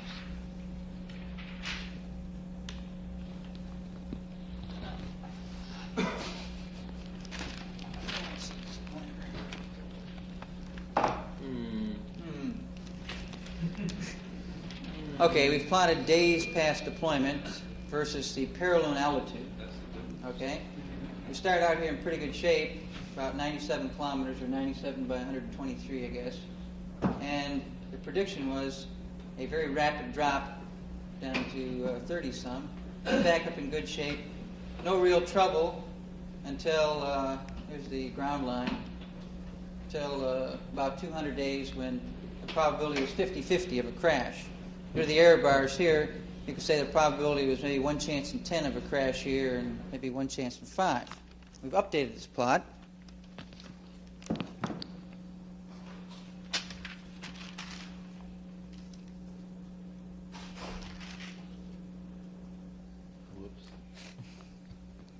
And the odds have changed considerably. This was the prediction. Notice the time scale has been expanded greatly. These are hours now instead of days. Here was the initial prediction at 37 kilometers, and here are the actual data points. This one was taken this morning, around in here, and if you can extrapolate by eye, it looks like we have about 4 days left. I guess Bill Sogren's taking 50-50 odds that it will crash if anyone's in the betting mood. It's possible that we'll skim the surface and come back out. But even if we make it through this one, that next dip is going to probably finish us off, which is Just most out of unfortunate. curiosity, might be out of your field, but how come our prediction didn't match the actuality? I mean, we. You gonna come We up? have a gravity experiment. We don't know the gravity field that well, and that's the business of this subsatellite initially to determine the gravity field. You're going to turn that though, I think. Right. Okay. And we've been screaming like heck about these pads that I know Bill Wallenhoff here at MSC has tried to drive that point home so many times. I think we're really seeing it come. Man. Just goes to show you can't redo 6 months of planning in 2 days. Well, in any event, we have 1 month's worth of good data, which we'll add to our Apollo 15 results. And to get some idea of what we're doing with this data, I'd like to show the first slide, which represents an average of 17 different orbits taken when the moon was in the Earth's magnetotail. And we've plotted the moon's longitude along the horizontal and the magnetic field in gammas along the vertical. These numbers are representative of the Earth's tail field, and of course if you subtract out an average value, this residual would represent the lunar surface field. And of course the big result is this really huge magnetic dip going over the Van de Graaff crater, or a region right near the Van de Graaff crater. Also, the other initial result we got out of 15 data was that most of the dips in the magnetic field seem to be clearly associated with craters lying within a few degrees of the ground track defined by the orbit of the subsatellite. We've numbered the 7 most obvious local minima and named five of them with associated craters. Initial results from Apollo 16 show the same type of structure, although we don't see anything as big as Van de Graaff. We do go over Korolev again. That's where the orbits intersect when we're in the tail. And we see a few other Hertzsprung and Pavlov type bumps. One is with a little tiny crater called Stein, and one near Mendeleev. Now, if you repeat this procedure several times with different lunations, so you cover different tracks over the moon, and this allows a contour map to be made. So if I could have the next slide. This shows the ground track from where we found the anomaly. Here's one over Hertzsprung, Korolev. Here's Van de Graaff. You can see we went right close to the northern border. Pavlov, and one over Milne. So it was a pretty good one-to-one correspondence with large craters. The initial 11 orbit, of course, is much nearer the equator. The inclination goes up to plus or minus 11. So we saw one over Korolev, and Stein crater is located right about here. It's not too big. Okay, next map shows a compilation of a lot of these linear profiles, next slide, into a contour map. It's a little hard to read the contours. You can see this big black blotch here is a result of contours stacked on top of each other near this Van de Graaff anomaly. You can see the numbers are hard to make out. You can see the structure over Korolev, a hint of some structure over Hertzsprung, and the Southern Sea over here is actually an enhancement, sticking out of the moon, so to speak. You can see Milne shows a definite structure. Now, the Apollo 16 results should enable us to expand this map. We'll get better resolution throughout this area and be able to extend it along in here. We'll probably still have a gap down in this region. Harry, can you give some idea of the gradient you're measuring there? Oh, yes. Okay. The numbers presented on the chart, if you can see them, are measured in tenths of gamma at an altitude of 100 kilometers. So, for example, a good representative value is about 30, and the 0 we've arbitrarily chosen at the bottom of the Van de Graaff dip. Since this is the lowest value of magnetism we observe, we just called it 0 and scaled everything relative to it.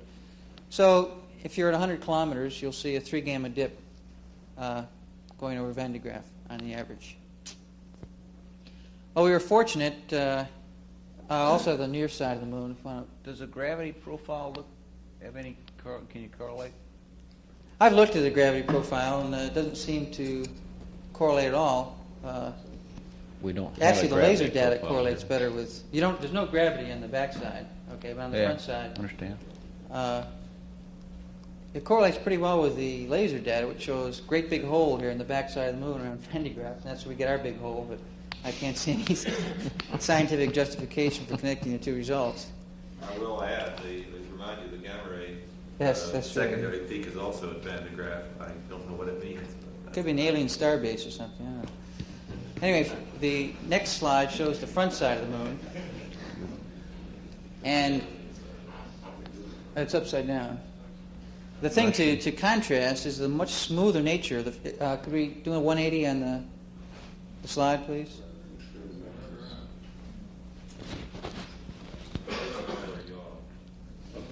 Can you hear me? Could you turn the slide around, please? Oh, he's on a coffee break. Okay, all right.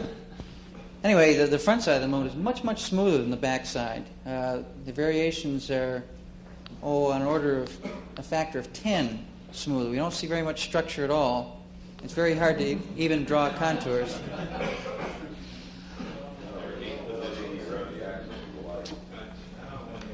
Can you sort out the differences in that and the effects of running through the Earth's magnetic field effects? Since the front side is always close to the Earth, can you sort out? Are we really measuring magnetic variations on the backside caused by being on the backside, not due to our measuring environment?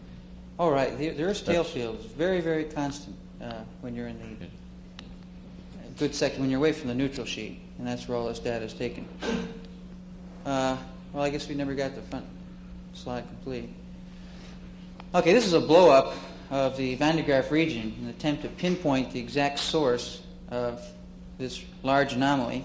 We kind of suspected it was over the crater itself, since we had always put forth a theory that what we were actually observing in these dips was some sort of a meteorite impact that caused a rather uniformly magnetized crust to suddenly have holes in it, and we're seeing the equivalent dipole of what was left over, and this kind of shoots holes in the theory. We see this is the BX component, which is the radial component, and a plus number indicates a value sticking into the moon. So you see this rather large hole here magnetically in between two craters, and if you look at various models of double dipoles and stuff, it just doesn't quite fit. The other components, B sub y and B sub z, show that it can't be one of these angling dipoles from the crater. And presently we're now conducting the same sort of studies over the rest of the anomalies to see if it checks out. I've just yesterday completed the one over Korolev, and that one is right in the middle of the crater, which is promising for this shock demagnetization theory. How much validity do we have in the ground track data available in the first side? How much validity? How much validity do we have in the ephemeris? I understand there's no chance that we could be off by. Never, anything like that. They might be off a kilometer or two, like Fred said. But now you're talking about 5 readings there. That's 150 kilometers. So it doesn't seem much chance. We'll get maybe one more as the sub-satellite comes crashing down on the moon. The last 10 kilometers should give us a good swath of data, which will give us another high-resolution plot like this. But other than that, we're kind of out of luck. Okay, I think I'll... Okay, thank you. Question? Okay. There's the front side of the moon. Okay, and our coverage from Apollo 11 will extend. Yeah, I believe this is the equator across here.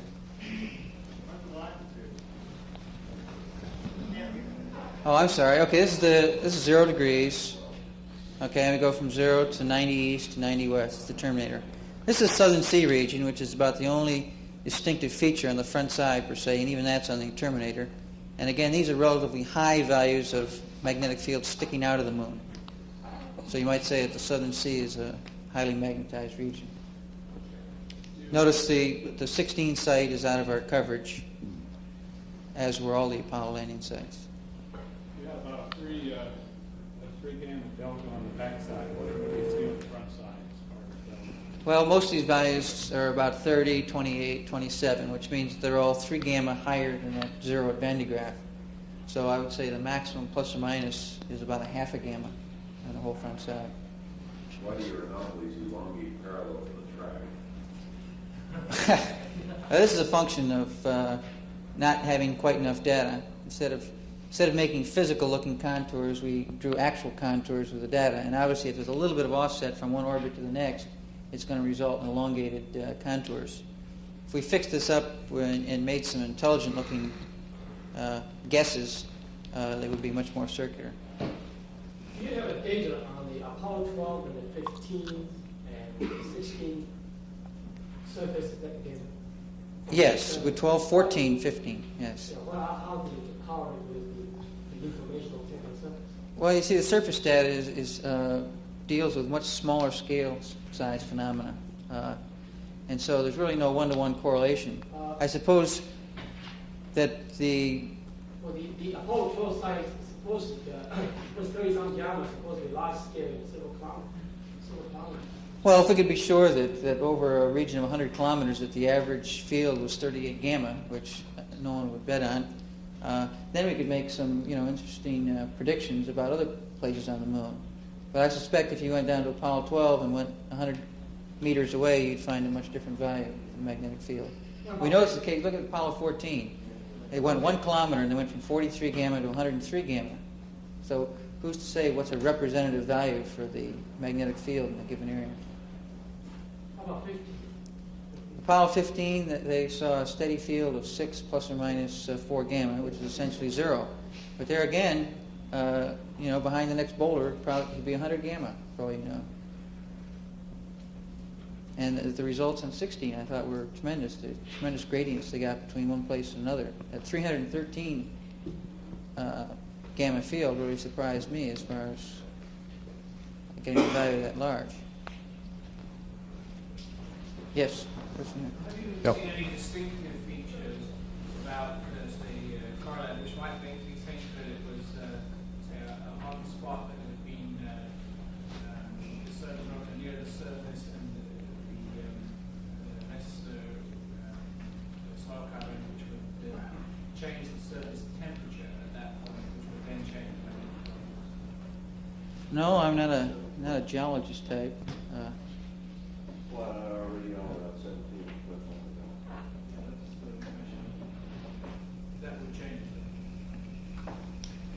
It would seem to me that the younger a crater was, the more chance it would have to produce a good, clean-cut signature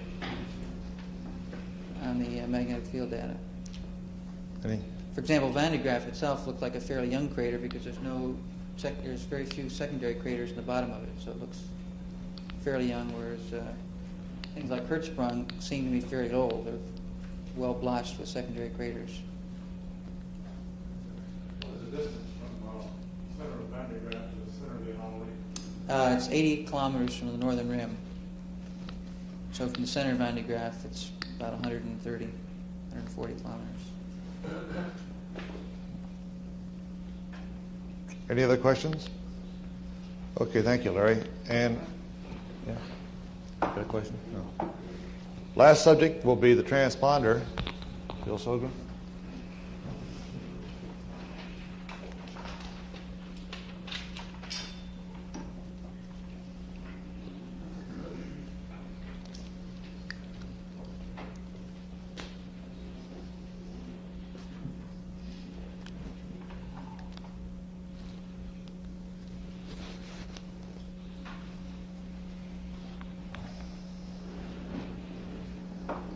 This is a gravity experiment, and we monitor the gravity by just monitoring the velocity of the spacecraft, or the LEM, or the sub-satellite. Of course, on this particular mission, we lost our LEM data on impact because it started tumbling, and so that data was lost. We do, however, have the CSM in the low altitude orbit, which is very interesting data.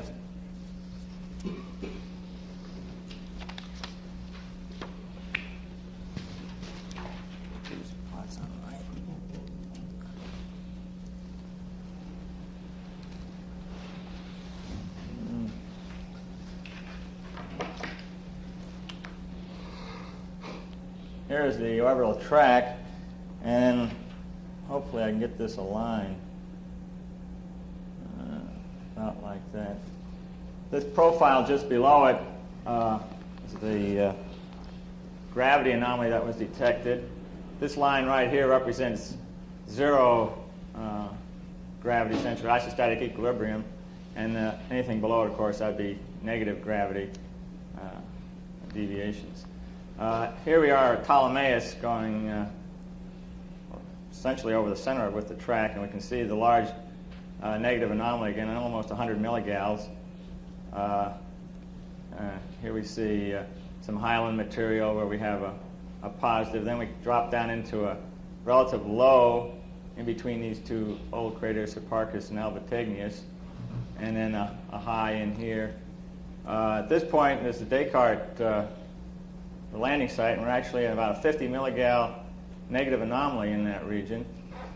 There's some nice correlations here with the laser altimetry measurements. I'll show them in the next profile. But this is continuous. I've just taken one small section here. We have this thing from limb to limb, so about 110 longitude plus to 110 minus.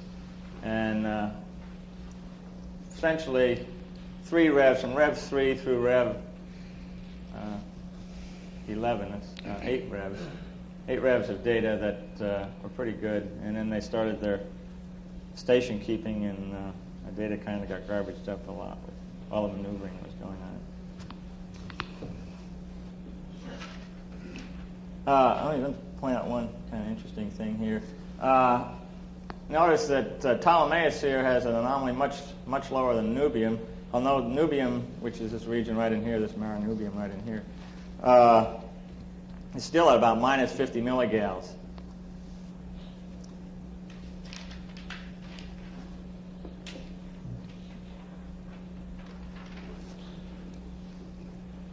Here's an altimeter profile, and going right to the Nubium Ptolemais region again, we see that Nubium elevation here is by the way, the scale here is 2 kilometers per heavy line.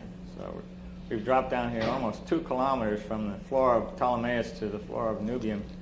Yet the gravity anomaly is just the opposite. That Ptolemais is some 50 milligals lower than the Nubium region. And another interesting point is, Fred, on these ACIC maps, Nubium is shown 1 kilometer higher than Ptolemais.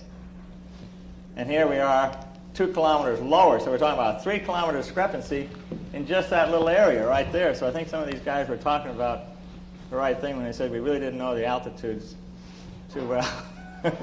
I think that shows up quite dramatically when you look at the low sun angle view as you approach the terminator, that things that were in Nubium didn't show up until significantly after we anticipated. We missed our times on those things a great deal, and that could only be called by having a discrepancy in our relative heights. Yeah, this is not just, this is Rev 28. We've looked at, there are 5 real good laser tracking passes over this region, and we've looked at 3 of them, and all 3 show the same consistency of the drop there. Other interesting thing here, Procularum, Tranquillitatis, Fecunditatis are all seem to be about on the same level. Smithii, again, being a low about 4.5 kilometers. That was the same thing on Apollo 15 when we passed over it. It was some 4.5 kilometers below as mean radius here.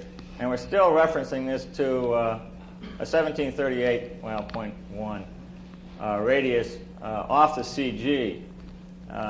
If you take this stuff and start fitting it to an optical center with a CG offset, that you do indeed get the 2 kilometer shift again of the CG being closer to the Earth by some 2 kilometers. Let's say that Tranquility is about 2.5 kilometers lower than Descartes. That's right. Yeah, here's the landing site right in here. And we had a negative gravity anomaly in here. Well, kind of according to this, maybe that's the situation because it looks like a topographic lobe. Yeah.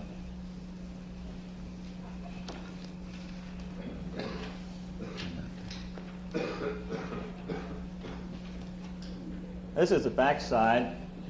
We had these are the limbs where the data was missing. These are taken from this data is taken from that thrift printout that we get in real time, and there's some gaps in the data. These will be filled in once they get the station tapes delivered. But we can see the crater Hertzsprung here very evidently with the central peak or something in it. You don't have any data in that 120 degree region, huh? Not now. We should have it next week or so whenever they get the tapes here reduced. One of the things that, well, on Apollo 15 there was a definite, well, centered about 180. there was a definite big trough in here, which went down about some 4.5 kilometers. It was very jagged, but it was centered just about here. And on Apollo 16 now, we do not really see that. We see this highland material here, which we had on 15. That started about in here and showed a marked high region in there, and this is holding on 16 also. So this is kind of consistent with 15. Here's another. This is orbit 38 on the back side. I'll just kind of lay it there to show you some of the consistency. This is 10 orbits later, and the profile is almost Smithii, and oh, here we have some data in that. So there's your data. Ken, I don't know. Were you looking for some particular Yeah, I was feature looking right in for here? something around 105. 105.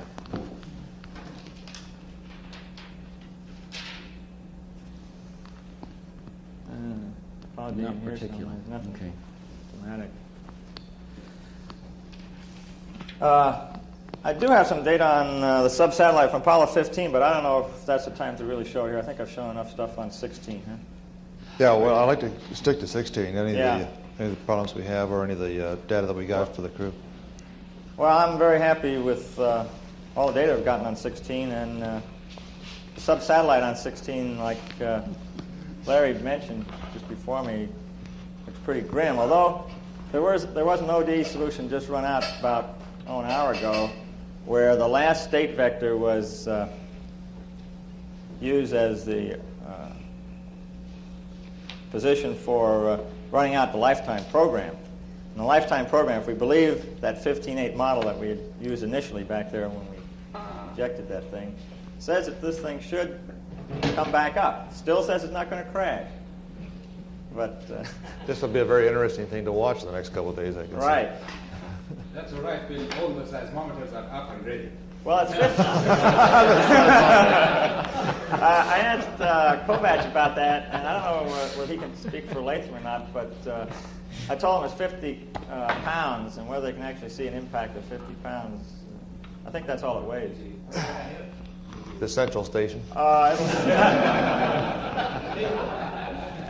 see, it should hit about maybe some 20 or 30 degrees west longitude and 5 or 6 degrees north. Is that right, Dick? Something like that. About 5 or 6 north latitude and about 30 west. That's what it looks like, that linear extrapolation that we've got. That's...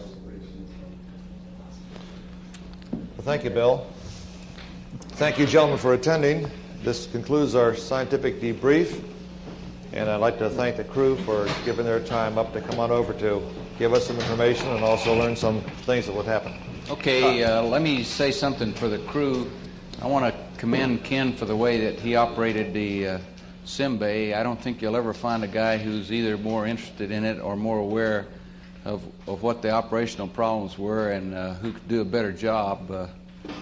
He really did an outstanding job, and I think he's well done. The other thing I'd like to say is, since I've been on this program, I've been continually impressed with the importance of what we're doing in our support of you guys. These experiments, they look way out right now, and they're difficult for the man in the street to relate to.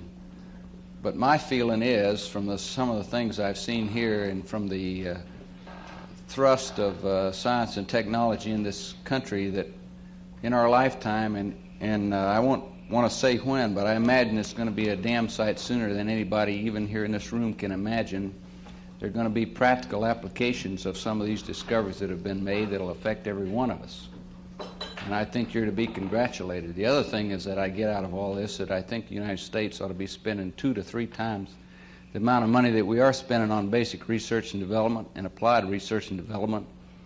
And I think that if you really look at the big picture of our energy requirements for clean energy in the future, in order to improve the life of human beings on this planet, we ought to do that and get on with it. Thank you.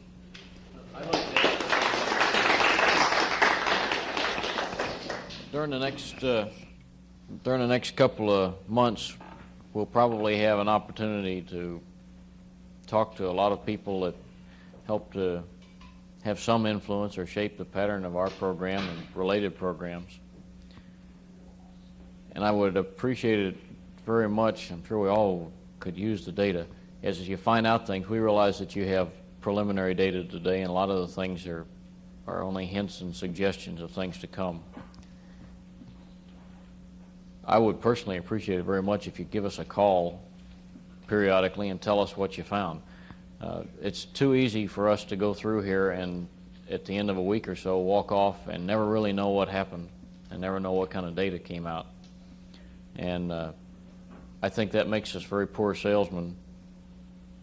I think you could help us do the job to kind of feed back the quality of the data that you've been getting. If you could keep us informed, and please don't ever feel like you're interfering with our operation, or don't be inhibited to call us. If we can't come to the phone and take the data or talk to you about it, the secretary will take the number. We'll be glad to call you back. And if there's any time when you have some question about the data, it doesn't matter how trivial it may seem to you. If you want to look at some data and you're curious to know whether we'd ever seen a particular observation or whether the spacecraft was moving at the time your data was taken, or I don't care how far out it might seem to you, questions are pretty cheap, and not asking questions can be very expensive. And so please feel like our job isn't finished until you guys have all the information you can use. And I would like for you to feel like you can call any time. Thank you very much. I'd like to say, give you my thanks also. I was very pleased with the way all the gear worked, especially my part on the lunar surface and the part I saw of Ken in orbit. It was just a real pleasure to have him placed all this stuff for all you people, and glad it's working so well. And thanks for the opportunity of going. If you can gin up another one, I'll be glad to go along again. Thank you.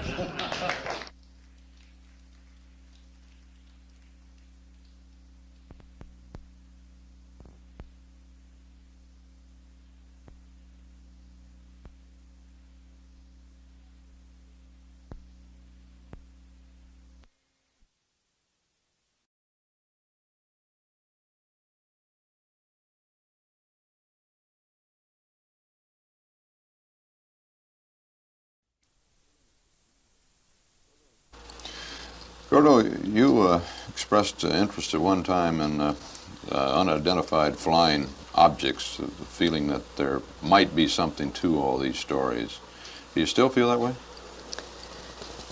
Well, I feel that there have been a large number of fairly well qualified, or exceptionally well qualified, I should say, people who have seen objects that have not had any really logical explanation other than this. I think that maybe, in fact, each and every one of them does have an explanation. But I think that there are so many possibilities, so many thousands of possibilities of other planets out somewhere in the universe that would have a livable atmosphere, that I would hate to rule out the possibility that maybe there are people or some type of human life on some of these. And if this is the case, then it's not too unfeasible to think that perhaps some of these objects might have been something of this type. You don't think that the comparatively short step out into space that the Mercury flight will take you on is far enough out to make any observations in this area? No, I think we're still at a fairly low order of getting out into space when you speak of space and being millions of miles involved, and we're only getting out 100 miles or so. What about the so-called Glenn effect, Gordo? The the snowflakes, the fireflies. Now both Schirra and Carpenter seem to feel that it's frost of some nature off of the capsule, but apparently Glenn still sort of casts doubt on that theory.